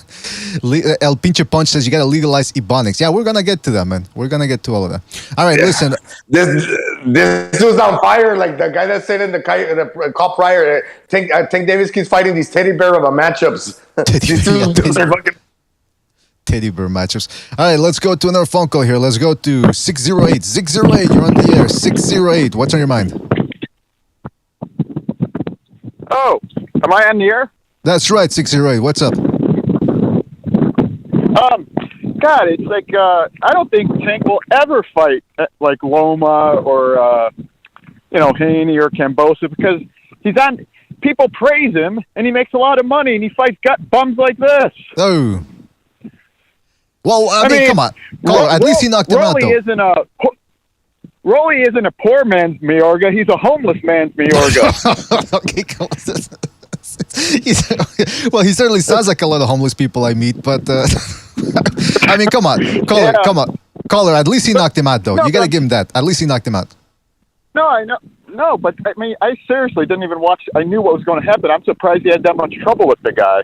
In fact, I thought he was carrying him a little just to make it look legitimate, maybe, because he landed in the second round. The first big shot he landed, it landed easily, flush, and he's probably like, "Oh shit, I better let this fight last a little longer," because I don't know. It just looks like he's carrying him a little. I don't know. Maybe I'm wrong. I could be wrong. But well, what do you guys think in the panel? Let me get the guys' thoughts on this on the panel. Guys on the panel, what do you think about it? Do you think is it possible Tank Davis carried him a little bit to make it seem more legitimate? I don't see the ends, like why he would do that, because it doesn't do his reputation and his, like what, people are his standards. Remember, because like even Steve said, I said, if he goes past 6, it is a huge loss for him. Like, he could knock him out anytime at that. Because remember like Dominic Wade when Triple G fought him and guys like that, when people are like, oh, it doesn't belong in there, and Triple G, fine. And they treated him accordingly. With power punches, with what Tank is, he just doesn't have the ability to land his power quicker. It takes him maybe longer to figure people out. Either way, no, the longer that fight went, the worse it looked for him. There you go. Well, I could see Jimmy's point, but like he's starting to get a lot of criticism for his opponents, and I'm thinking like, hey, these aren't bad. These are legitimate guys. Like I'm beating, legitimate fighters here. I don't know, but I think just the way he gets praised and all the money he makes, why would he fight Loma and Haney and all these guys? People are putting him on a pound for pound list for beating guys like this. That's a good point. Well, Carla, but it's getting money decent, but it'd be so much more if we fought those other guys. Because remember, like he only got $1 million guaranteed for the Cruz fight, and he was not guaranteed by pay-per-view sales. That was his ceiling. So no matter how many pay-per-views they sold, but because the only number we heard was from what's his name at 42,000. You do the math. They'd be hard pressed to even get him his million. Who knows? I know that they defer money over there, but that's not big money. That's decent money. You know what I mean? But good money's money. You don't have to worry about it after you retire. And $1 million at his age, after taxes and shit, he's gonna have to worry about work when he retires, unless he steps it up. Well, I agree, Jimmy. The fights would be bigger money with Loma and all those, but obviously they don't think so because he should have been fighting top guys a long time ago. They're just continue to fight guys like this. Yeah, they also get double dip too. They get 15% on like Al Hammond. As long as he keeps everything in house, regardless of whatever they're getting paid, he gets a 15% cut. And one of the reasons they would send him there. Well, they threatened to make the Lomachenko fight once when he didn't come out to Vegas to stay. Mayweather wanted him out there, and he didn't want to go out there. So they got kind of a spat. That's when he said, my guy doesn't want me to win. Yeah. And next thing you know, there was Loma calling fucking Top Rank saying, I don't think he's ready for you, guy, but let's do this. He wanted to make the fight. And all of a sudden they patched things up. And then year after year, he's not ready. I don't think it was because if it was about the money, they would have jumped on it. I know in my heart they knew he couldn't beat him, especially then. So that's why they avoided that. I remember that. Yeah, I remember that Mayweather was on TV saying if Loma beats Linares, we can make the Tank Loma fight. And then all of a sudden you didn't hear anything after that anymore. Well, that's the... But That's the way it goes, man, yeah. unfortunately. But 608, thank you. I'm a realist. I know Tank isn't going to fight these guys, but what about in the PBC? Can he fight somebody like at least Robert Easter or something like that? I don't know. I'm trying to think of fights that could be made within the PBC. Subriel Matias. Put him in there with Subriel Matias, at least. If he can't find anybody outside the PBC, Matias, man. Let's see what he can do against him. That I'd be willing to pay for. But that was even though it'd be a tougher matchup, that's not what you'd still be pissed at that, and rightfully so. You know what I mean? This dude's been jumping around, picking off fucking Barney titles and, acting like a world champion. And you come to find out he hasn't even asked for any big names. So like I said, I just think he's a fucking sideshow, something to talk about. Well, listen, 608, we have to move on to other calls, man. But thanks for your call and catch you on the try to donate to your local soup kitchen or something. Get Rolly a nice bowl of soup for the next time because I think he's going to need it, man. Okay, thanks. All right, you guys are great. Thanks. Thank you, 608. Thank you. He's a good call. Yeah, hey, what about Rolly, though? All that shit that boy fucking spewed, and then he ran out of there like a fucking scorned prom date. Yeah. Fuck out of here. Yeah, come on, man. He went to, he went to do the rape kit because he got his ass butchered last night with that left hand. All right, listen, let's go. Hey, hit the like. Shout out to Chris Poo 44 for his contribution to Super Chat. He's a Southpaw 773. He's a Panocha. Thank you for the content. Oh, what's up? How come we got a wave of people coming after Southpaw 773? That's insane, man. And by the way, the Panocha thing, this guy's been around with that word Panocha. Hey, by the way, shout out to Dan Matt Chad, who was in the chat earlier. I think hopefully he's still on listening. And Bruce Goes. Check out Matt Chad's channel and Bruce Goes. Bruce Goes has one of the comfiest boxing shows. He puts on a little jazz. He smokes a little reefer, and it's like you're at the Playboy Lounge in the 1960s, man. It's really great. And he'll talk about old fights and shit like that. So go check out Matt Chad and the channel and Bruce Goes' channel. All right, fellas. With that being said, let's go to another phone call here. 205, you're on the air. 205, what's on your mind? What's up, BDA? Oh, Uncle Charles, what's up, man? Man, what's going on, man? Good to help y'all, man. Y'all doing an excellent job, man. This is what boxing is made of. Y'all the best in the country. Let me just say this. Last night, it's about experience. I said Rolly had a shot, and that's all he had. So you got to understand something. Pitbull Cruz stuck to a tank like glue. Well, when I watched what's his name, Rolly last night, he was throwing punches from a distance. I knew that was a problem. When Tank could not deal with him in the middle of that ring, I said, this is what he's going to do. He's going to start setting traps. That's what you call being a veteran fighter. Then I hit Rolly after the fight. Rolly said, he just caught me when the shot I didn't see. I want a rematch. Man, this ain't Aikachito Turtle. This ain't Aikachito Turtle, man. You don't just get a rematch just like that, bro. You need some more fights, man. Let me tell y'all something, man. Let me tell you something. Tank is a great fighter, but that boy gave him some problems. And now imagine Ryan Garcia or anybody else that would get in that ring with him. The talent level is going to even up. He just had a guy last night didn't have the experience. But I'm going to tell you something, man. Let me tell you something. I'm going to say this in closing. We need to abolish racism in this country. I was at the grocery store, and the lady came up on me, this white lady, she came up on me. I didn't know you people use this grocery store. I said, what the hell is that supposed to mean? That's a racist statement. I said, you need to go on with your bad body self. Bad body, yeah, you small on the top and big on the bottom. Well, I never, from the looks of it, you probably never will. Let me tell you something, man. Let me tell y'all something. Whatever you do, don't go to a party with a person with a glass eye. Sammy Davis Jr. went to a party with a glass eye and was tripped over a chair and the glass eye popped up in the air. They spent all night looking for that damn glass eye. They couldn't find it. And then they finally found it in a lady's champagne glass. And she didn't know she was drinking eye all night. And that's all I got to say, man. Y'all be blessed, bro. That makes no sense. All right, Uncle Charles, man, thanks again for the call. I was going to ask you to do that Rolly impression one more time before you left, but if you don't have time, man, that's fine. He left. All right, shout out to Uncle Charles, man. Yeah, Uncle Charles keeping it real out there, straightening people out. That's what Uncle Charles does best, man. And let's go to I know Kinshiro for non-North American callers. He wanted to drop by and say something. How do I'm like Gonzalo today. I forgot how to use StreamYard. All right, hold on a sec. All right. I'm gonna put the StreamYard link for non-North American callers. Kenshiro, if you want to drop by. But yeah, fellas, at the end of the day, I mean, look, people seem to enjoy the build-up to the fight on Discord, even though I suspect most of it didn't pay for the fight. But it was still a relatively good event. But now we want to see Tank Davis step it up. Is it that much to ask? And is it really that bad to criticize his performance? Are we supposed to lie? Is that what people want from us? You want us to lie and say Tank Davis looked fantastic, he looked great, he's a pound for pounder? Come on, guys. Tell us what you want and we'll give it to you. But just be honest about it. That's all we ask.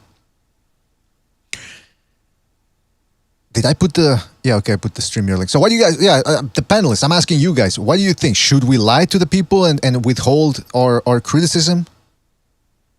Well, no. Go ahead. Where do I get this feedback? Go Gonzalo. Yeah, go Gonzalo. Yeah, Gonzalo.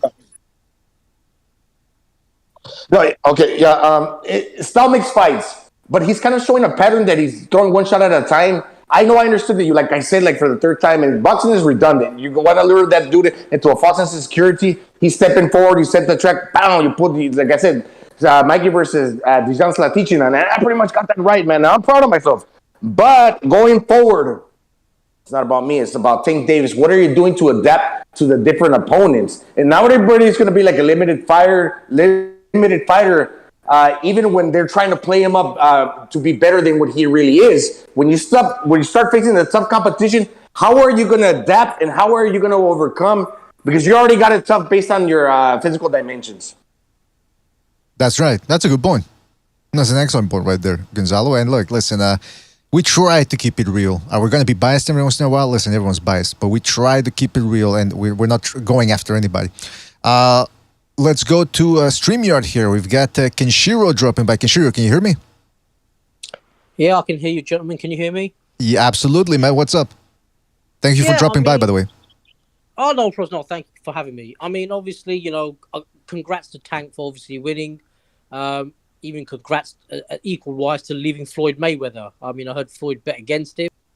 I know a lot of people, including me, was saying, look, Floyd was holding him back. Now he's left. Now, you know, there's no excuse of him now not to fight decent fighters, for example. Yeah, I mean, it's but I mean, I gotta go back to that. Tank says he's still Team Mayweather. So I don't know what's up with that. What do you think, Kenshiro? Do you think he's still brainwashed, or? Well, either way, Floyd's not doing much for him. I mean, I mean, this is my opinion. If, for example, Haney beats Kambosos and there's going to be a rematch, so in the meantime, potentially, if Tank's up for it, he can, let's say, fight Lomachenko if he wanted to, you know, because Lomachenko needs to get something under his belt. But the problem is, and I think Jimmy may have said it, but if Tank does fight Lomachenko, things like Lomachenko there'll be so much boxing coming from Lomachenko that you'd think that Lomachenko works for Amazon. That's the problem, you know what I mean? He will just outbox Tank completely. I mean, yeah, I don't see anything against that, man. But who would you like to see Tank Davis fight next? If you know, dream match, all politics aside, if you could make the fight for Tank Davis, who would you like to see him fight next? What weight are we talking about? Man, like anything in his vicinity. Well, Lomachenko. Let's see what's going on. Because if Lomachenko wins, then I think Lomachenko can then say to Kambosos or Haney, if Haney doesn't run away, yo, I'm next now. Yeah, that's true. But if Lomachenko ends up in a gulag, he might not be fighting anyone anytime. He might be fighting for a piece of bread one of these days. I thought he was back now. Oh, is he? Okay. Well, then, because as long as I haven't heard anything, I really don't want to talk about Loma, because then it's just. Well, I mean, Ryan Garcia, that's one for you. Then because Ryan Garcia is calling out Tank now, isn't he? Oh yeah. Ryan is. I mean, I like the guy. Yeah. Well, I heard there was pressure being put on Loma to leave there, like people even around him, people over there like this, putting yourself in this position. Again, it would do Ukraine more for him to be seen on television wrapping the Ukraine flag around him than it would being killed in a side note one day in papers, you know? That's right. Well, there was a famous Ukrainian kickboxer killed the other day. I don't know the guy's name, but he's apparently some world champion from Ukraine kickboxing and Muay Thai. And the Russians have killed him. I don't know if I'm saying they're parading his streets around the body, but that's come on Google. And as Jimmy says, what are you going to do when you're 6 feet under? You know what I mean? That's right. That's a good point, man. And I guess they killed other boxers too. It was a kickboxer, and I think 2 or 3 other professional fighters have been killed too. Man, that's a shame. That's a shame that it even has to get to that point. But Kenshiro, what'd you think of Rolly Romero talking all that smack, like Jimmy said, and then walking out like a disgruntled prom date? I mean, let's be honest. I mean, if the scorecards are right, he was beating Tank 5-1 rounds wise. You know, he got caught. He's got to deal with getting caught, but it wasn't he was getting waxed by Tank. You know what I'm saying? I mean, listen, in my opinion, if the fight carried on that same way and he got to round 12, obviously finishing, I think Rolly would have won. It's not inconceivable because against Barrios, he wasn't really stepping it up all that much either. I mean, I know he's a slow starter, but, you know, Rolly weren't doing too bad. Well, listen, we know boxing judges can be blind at times, but hey, you look at the scorecards, which I've seen, all of them had him up, but 5-1, 5-1, possibly 4-2 for one of them. Yeah. I mean, listen, it's certainly he stepped it up. He started stepping it up, but it's only speculation about whether he would have stepped it up even more going into the later rounds. Kenshiro, we do have to move on, man, because we're almost done here. But anything else you want to say before we move on? Anything else you want to bring up? No. I mean, I'll probably, if I get a chance, I'll call again on Friday for the Kambosos Haney match. Fantastic. Yeah, looking forward to that one as well, man. Well, take it easy, Kenshiro. Yeah, Kenshiro, thank you for calling in, man, as always, and we'll catch you on the Open Lines Friday. All right, man? Thank you. Thanks, BD, Jimmy. Bye-bye. Take it easy, man. Yeah, BD, but I would have to qualify this like similar to Canelo and Amir Khan. Amir Khan was never going to win. He was just lighting him up, even though the other guy might have been winning rounds. It's just like the approach that Tank took. But given the dimensions that he has, it's not always going to fare like that comparable to other styles and other bigger dudes, bigger boxers. That's a big question, huh? That's the big question, Gonzalo. You guys cook on that a little bit. I'll be right back, all right? Yeah. Because, like, I mean, you know, yes, Chief. Oh, well, I mean, you hit the nail on the head. Tank's short. He's got short arms. He's got the T-Rex arms. And a lot of these guys, even if they're not that much taller than him, have longer reaches than him, especially when you get to Ryan Garcia, who none of us are overly sold on. But you have to, when you see that dynamic, you see him against Tank against Barrios. Barrios is not Ryan Garcia. Ryan Garcia is better than Barrios, regardless of what questions he hasn't answered yet. He's still worlds better than Barrios. And if you're having trouble with guys like Isaac Cruz and Rolando Romero, the triangle theory doesn't necessarily mean you can have troubles with Ryan Garcia, but it does mean the fact that you're finally you either peaked, and like we've said, you peaked without testing yourself against steel and steel sharpens steel, or you're letting these guys, you're fighting down to your competition. That can come back to bite you. I'm sorry, Gonzo. Thank you. No, that's true. That's true. You know what I don't like? Well, Cruz. Oh, sorry, Gonzalo. I can't hit. No. I just said that's true. Yeah, go ahead, Jimmy. I'm listening. You're checking out Gonzalo. Yeah, I'm listening. I just said that's true. Your feed. Listen. Oh, no, your feed. No. I was saying your feed. You act. Okay. No, I didn't mean to cut you off. I was saying your feed was checking in and out. No, he's good. We can all hear you, and we could hear him too. I know. I didn't want to keep it going like that, but I was just trying to say what I was saying. But anyways, Sean Gibbons doesn't want to make that match with Gonzalo, Rai, and Cruz. I believe wholeheartedly the kid from Mexico there, Cruz, would fight Ryan, but yeah, they don't want to make that match. They're not gonna put him over onto the DAZN to let him fight, and Golden Boy is definitely not gonna put his biggest fucking name now over there. Did you hear that? That's his biggest name. Hey, Jimmy, did you hear that again? Because I saw it on the thumbnail and I watched it, where in that interview where Ryan Garcia was along with like Errol Spence and all those guys, and he spoke to Leonard Ellerby and they were exchanging words. Ryan Garcia said, "Fuck Golden Boy. Fuck Golden Boy. I'll make let's shake on it." That was an actual video that I saw, or am I mistaken? Was that a figment of my imagination? He said, "Fuck Golden Boy." So he's at it again. He's doing what he fucking said he was going to do against, Jesus Christ, Manny Pacquiao, calling the people out and not actually taking the fights, but throwing De La Hoya under the bus. Why would you say that? The only way I would cut him any slack for that, he could say it was in the heat of the moment. Fuck Golden Boy. It's about you and I, yeah.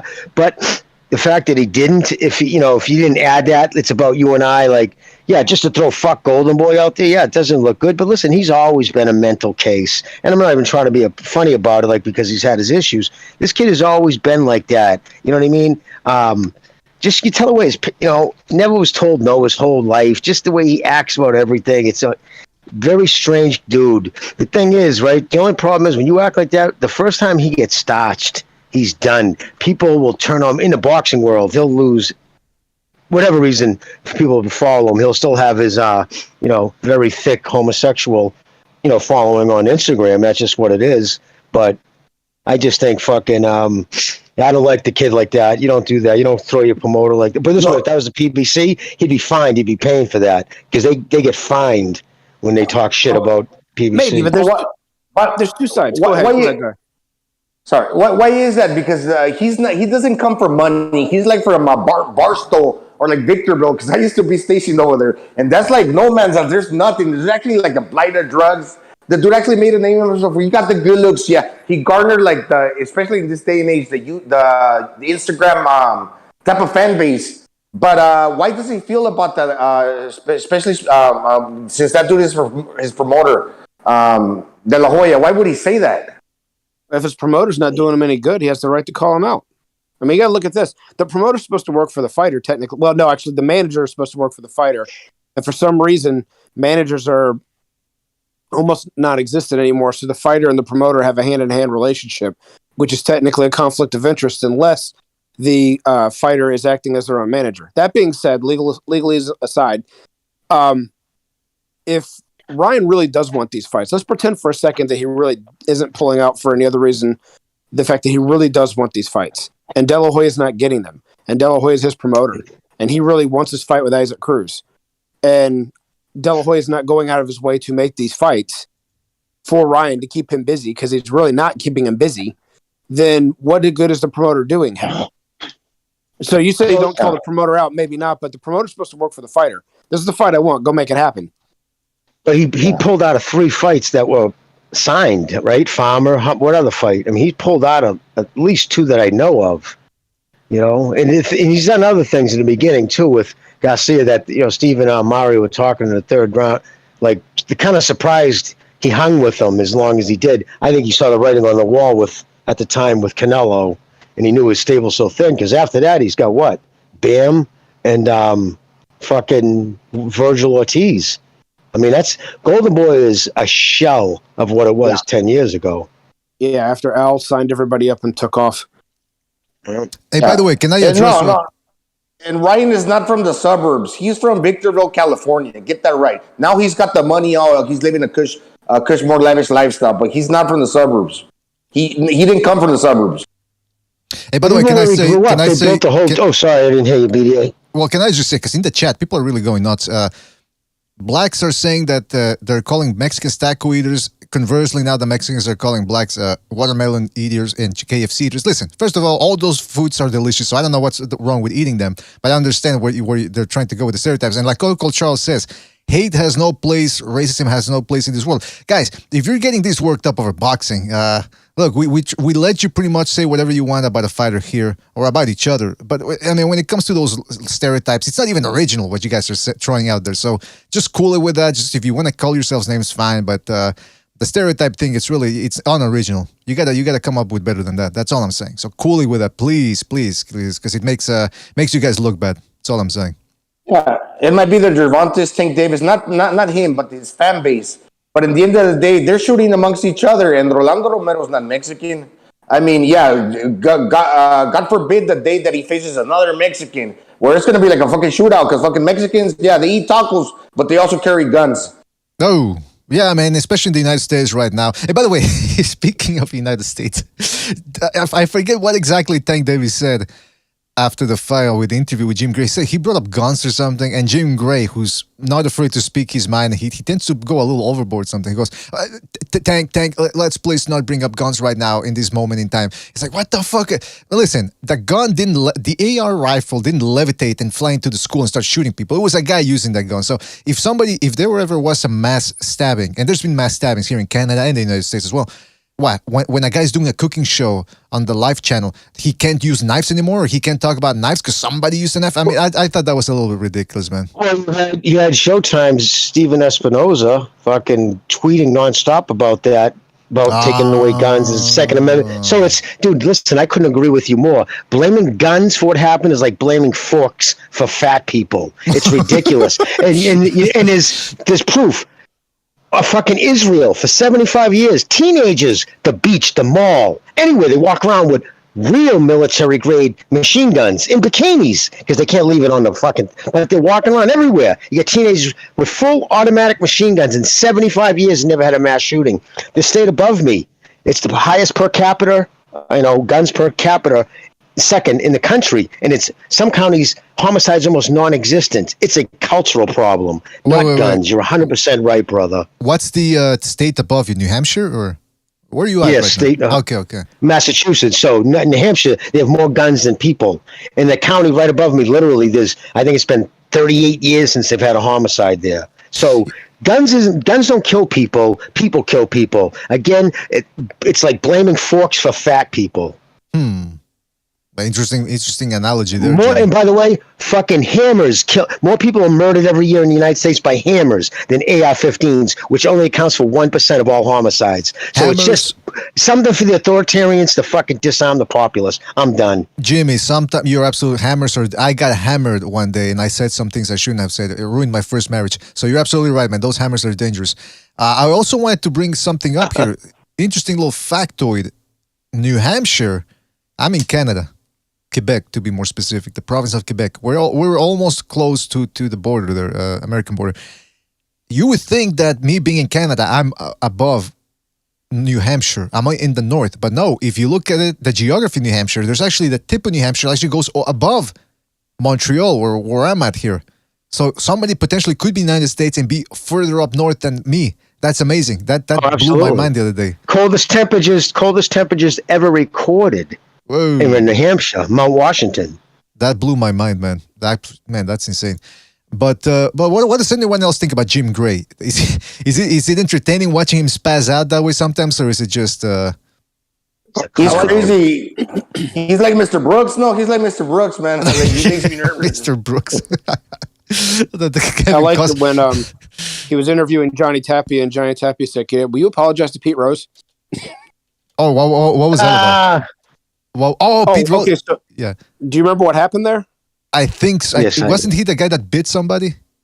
Okay, so Pete Rose was a baseball player, but went in to be like in the managerial area, but he got kicked out of baseball altogether because they caught him gambling on baseball. And ever since the White Sox in the 20s, you're banned from baseball for that. Well, someone put together like a millennial team, and they put Pete Rose on there, and that's like the closest thing to the Hall of Fame he's ever going to get.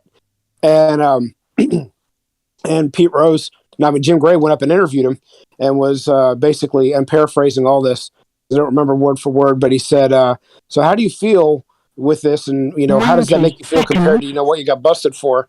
And Pete Rose is like, look, this is a special moment for me. You're not going to ruin it. And they kind of had words.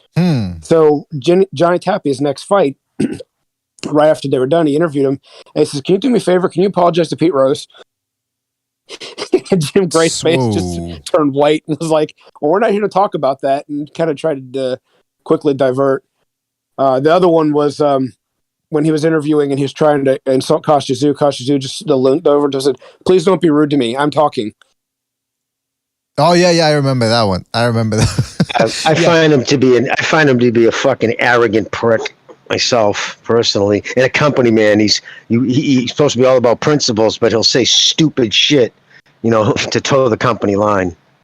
Yeah, man. I mean, that Jim Gray, he looks like a ghoul. He looks like a zombie, man. I'm afraid of that. If he ever came up to me for some reason, let's say I was a boxer or whatever, he was interviewing me, I'd treat him with the utmost respect, because Gonzalo's right, Mr. Brooks all the way. This guy's probably got bodies hanging in his basement somewhere. Well, like I said before, just look at his interviews with Tom Brady. It's fucking cringe. Tom Brady's kids run into the view in the background. They're FaceTiming. It says the kid's name. How are you doing? It was your birthday last week. It was like, oh my, what were you all side snapping photos of her? You weirdo. It'd make your teeth ache. He just sucks on Brady's balls. Yeah. The whole interview. Every week after every Patriots game, that Brady did his interview 1 hour with him the next day. It was just so cringe. All right. So what was the name of the commentator? I think it was an NBA commentator that beat prostitutes. That was his thing. He wanted to bite. What was the guy's name? Marv Albert. Yes. That was his son does awesome in hockey right now. His son, Kenny Albert, he does NHL. He does a great job. But yeah, Marv Albert, he was one of the biggest announcers in the 80s. He would always go, yes, his last word, he'd yell it. And so the whole joke was during court, Mr. Albert, did you bite these prostitutes? No. Yes. And they were also, if I'm not mistaken, transvestite prostitute too. One. If I'm not mistaken, yeah. Oh, yeah. Yes, I like the women with cock. Can't comment on that. I just know that his whole family, like is Steve, Marv, and Al, on different networks. One was on NBC, the other one was on Showtime, the other one was on USA. Yeah, Kenny does a real good job. I got to give him props. Does an excellent job calling hockey, which is very hard. Yeah, man, I mean, so did he get in trouble because of the biting, the prostitutes, the transvestites, or all three things? None, actually. His career really didn't. That was before the Me Too and like you get punished for transgressions. Yeah, it was more of an embarrassment. I think the woman sued him or something, but yeah, he didn't lose his gig. He still did some stuff after, but yeah, his kids, like Chief was just saying, he's got a bunch of them calling stuff. I wonder what his kid's into. I mean, God, who wants to know, right? I mean, that's, but hopefully he doesn't get in trouble like that. What else was I going to say? Well, you guys want to talk about anything else before we go, or should we wrap it up? Well, what do we got? What about that undercard? That was fabulous, huh? Oh my goodness gracious! I mean, the first fight wasn't bad. But then Ramos sort of stunk out the joint a little bit. He didn't seem to be as good as people were saying he was.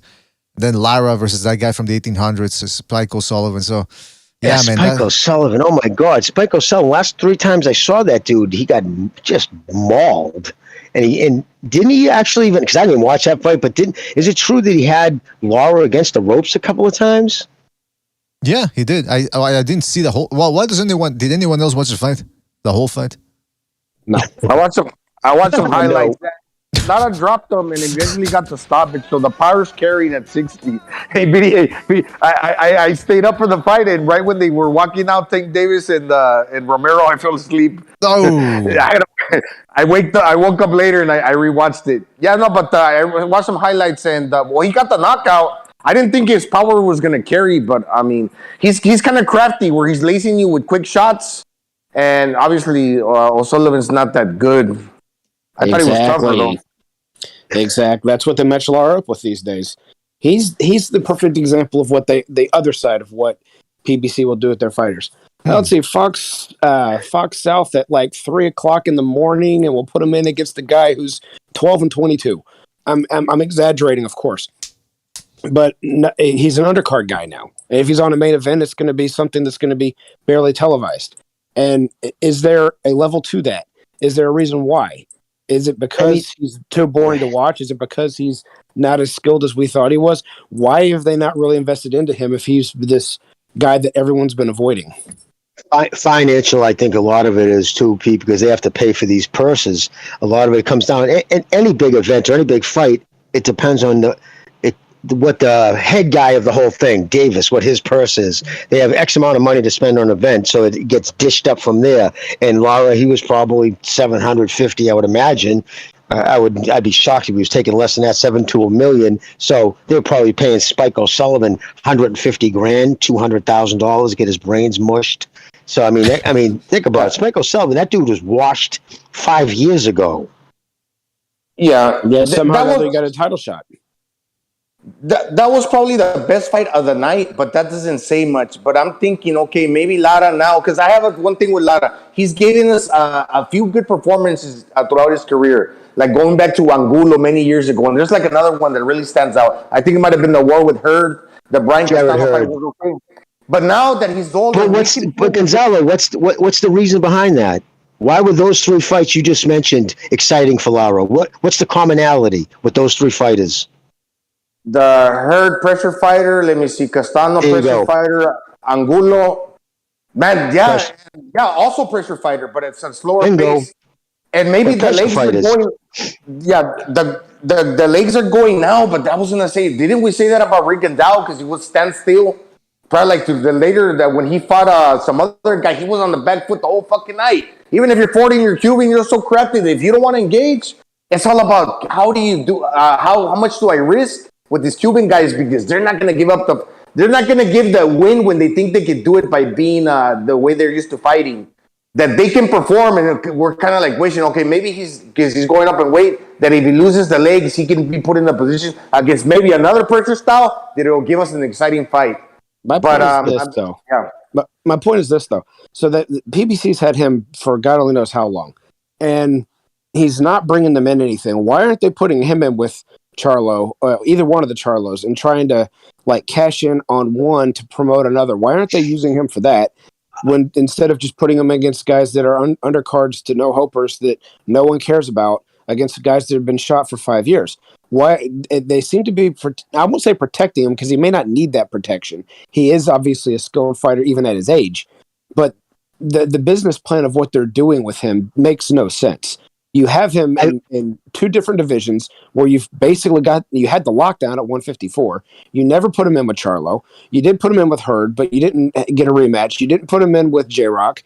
You're not putting him in with Jamal Charlo. You're not cashing him in with anybody, and you're not putting him trying to get a fight with Murata when they were both WBA fighters, and you're not trying to get a fight with Triple G. What are you doing? Why is he still here? What are you doing? I think with the Charlos, if I remember correctly, I believe he was at the time was training under Ronnie Shields, or at least out of that gym, maybe different trainers.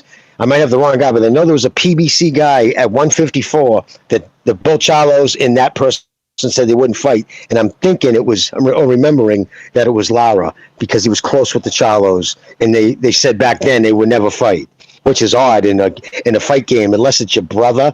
Because believe it or not, there's a lot of states it's against the law to fight your brother. That's a good point. In the ring. That's a good point. And by the way, can I say shout out to Dennis F for his contribution to the Super Chat. Dennis F, he says, was Marv Albert fighting Eddie Murphy over a training process? Oh, we gotta go there with Eddie Murphy, yeah. Poor Eddie Murphy and what's the British guy's name who was doing all these rom-com comedies back in the 90s?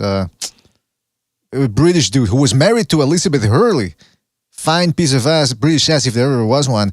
And apparently he was going out with... Yeah. Three weddings and a funeral, that fucking guy, whatever his name is. Yeah, he got caught with a transvestite prostitute. I was just giving her a ride. Nah, that's the oldest trick in the book. The oldest excuse in the book. I was just giving him a ride. Officer, she was naked and dead when I found her. Come on, man. Yeah, that doesn't really work out, man. Yeah, man, you guys are hitting on point there about everything you're talking about. And look, hey, we've got a fantastic fight coming up on Saturday. Next Saturday. We're going to be talking about that later on this week. Kambosos versus Haney. Correct me if I'm wrong. Is that fight going to be in the afternoon here in North America? Well, they're the same thing as Japan. So, yeah, it would be earlier, right? Because they're many, many hours behind us. Well, in Japan, when they do it primetime, when they do it 11 p.m. or 11:45, here it's usually about 8 a.m. So... if that's what they're going to, if the main event over there starts at 11 p.m. for their time, then here in the East Coast, it's probably going to be 8 in the morning. If they do it earlier, then it's going to be earlier here. Yeah. Did anyone get the name of the actor? Because 2 people in the chat just got it right. Hugh Grant. Yeah, that's him. Yeah. Hugh Grant. Yeah. Hugh Grant. Yeah. What the heck so is he Dennis F. and Lion Bar both put that out there. I want to give them a shout out since they threw that in there. Right on top of it. Good for them. And by the way, MMA Champ says it's going to start at 7 p.m. the main card. 7 p.m. our time then? Because that means that they're going if they hold it in the 7 p.m. there. Yeah, because I remember Pacquiao versus Jeff Horn was in the afternoon over there, which means here it was at about what time was it when that fight took place here? 1 o'clock. 1 o'clock. Was it around 1 o'clock or more? Yeah, in the afternoon, wasn't it? Well, I know that I'm in the Philippines, and when your show starts, like, for example, we're 12 hours apart. So it's kind of like that. Yeah, depending on when the main card starts, maybe a few hours after. So it's kind of like night and day. And in Australia, it's kind of like the same time zone as Japan and maybe here, because it's all so close. So depending on what time it starts, maybe take 12 hours and add 1 or 2 by the time the actual card starts, like the actual fight. So 14 hours, I think, yeah. All right. So around noon. Well, that's interesting right there. Well, we'll see what happens. We'll figure it out. If Gonzalo's correct, then okay, it's going to be good. I'm just going to double check. Listen, I think it's time to wrap it up. We'll save some energy for Wednesday's show. It's going to be a good fight, man. Hey, listen, we've got some good fights coming up. Before we go, because again, I got to give props to the sport. Sometimes we complain too much. Boxing is dead. We hear that from people. Boxing is dead. We don't get the fights we want, blah, blah, blah, blah, blah. Kambosos, Haney, coming up this Saturday. The same day, people are overlooking this one. Stephen Fulton versus Daniel Roman. And you got David Morrell trying to become the next Benavidez there. He wants to slice of that boogeyman pie. That's that same day, Kenichi Ogawa is going to be fighting. Then the June the 7th, what the fuck? That's going to fall on Wednesday? Hold on, let me check. Tuesday. From Saitama, Japan, ESPN Plus, Naoya Inoue taking on Nonito Donaire, who's had a bit of a renaissance here. So that's going to be an interesting one. They from Mexico City in the zone, Hiroto Kiyoguchi is going to be taking on Esteban Bermudez. That's going to be a solid little fight. That same day, back to Jalalov, Jambalaya, he's going to be taking... Okay, well, I don't know who his opponent is, and I don't know what that's on Showtime, but hey, listen, if you want a banger in there, that's a fight for you. Berlanga versus Angulo, June 11th. We got some good fights coming up, man. June the 18th, yeah, we do. Joe Smith, Jermel Charles Zulensky. We got Bam Rodriguez against Krodas, right? That's coming up. That's June the 25th. That's a packed card. You got MJ taking on Ronnie Rios. You got Jesse Rodriguez versus Cisraquetso Rongvisai. Is it too much too soon for Franco, or is it just right? We'll see. And then, of course, Julio Martinez, who got a bit of a lashing, of a beating up against Gonzalez, against the great Chocolatito. He's coming back, no soft touch. He's taking on a rematch against Mike Williams Arroyo. My goodness gracious, that's a very good card, man. That's a real good card. Arroyo's he always gives you a tough fight. Well, yeah, he was giving Martinez a tough fight before he decided to quote unquote quit. So, and then July, yeah. No, I was going to say just about Ben Rodriguez. I mean, seriously, at his development stage, name another American fighter who's going to put something from Kuras. And again, these guys are bigger than him too. Remember, he was only stepping up to 115 to fight Kuras and was supposed to go back down. But I guess he's going to campaign it that way. But he's in essence going to be fighting bigger guys. And Rungvisai might not be the same dude he was when he knocked out Pacquiao. I mean, Chocolatito. But it still can crack. So that's, again, like you said, is it too much? This kid, they have big confidence in him. Yeah, I want to check out Sorong Visai's last couple of fights, because that's what matters the most. Even if he's fighting subpar opposition, if he's dominating them and knocking them out, then it means he probably still has something left, and it could be problematic for Bam Bam right there. And then on July, man, it's still not letting down either. It's not letting up. Mark Magsayo versus Ray Vargas. That's a solid little fight right there as well. Ray Vargas has been going the Munguia Zurdo Ramirez route of who knows, people can't really remember who he's been fighting, a little bit on the dark side, but he's finally stepping up against Magsayo. And then on July the 23rd, I think it's official, Usyk versus Joshua, the rematch. Hopefully Usyk has enough time to recycle, if you know what I mean, because Josh was going to. So hopefully it's on the up and up. Hopefully both guys are taking their supplements, if you know what I mean. Want to see another great fight like the first one. In any event, fellas, that recaps a little bit of what's going to be coming up in the next couple of weeks with the boxing. We do have to go. So shout out to everybody that jumped on the Discord, on the panel, of course, Bucho, Jimmy, Gonzalo, Chief. Good to hear from you, Chief. It'd been, I don't know, it seemed like it'd been a while since we heard from you. But it's good to have you back, man. And yeah, we should get together to do, there's a lot of boxing coming up, so I don't know if we got time to do those special shows, recapping some of the old school fights. But like I said, if you want old school talk, check out Bruce Ghost's channel.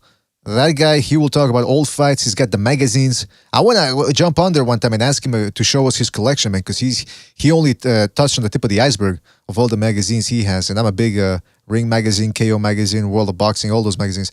Matt Chat as well. Lobito's channel. Check out Lobito's channel too. He's streaming now on the regular. Black and Brown too. I was on there 2 times this week. Check out Black and Brown. One of the most entertaining. I can't stop saying it. Especially Free Smoke Friday.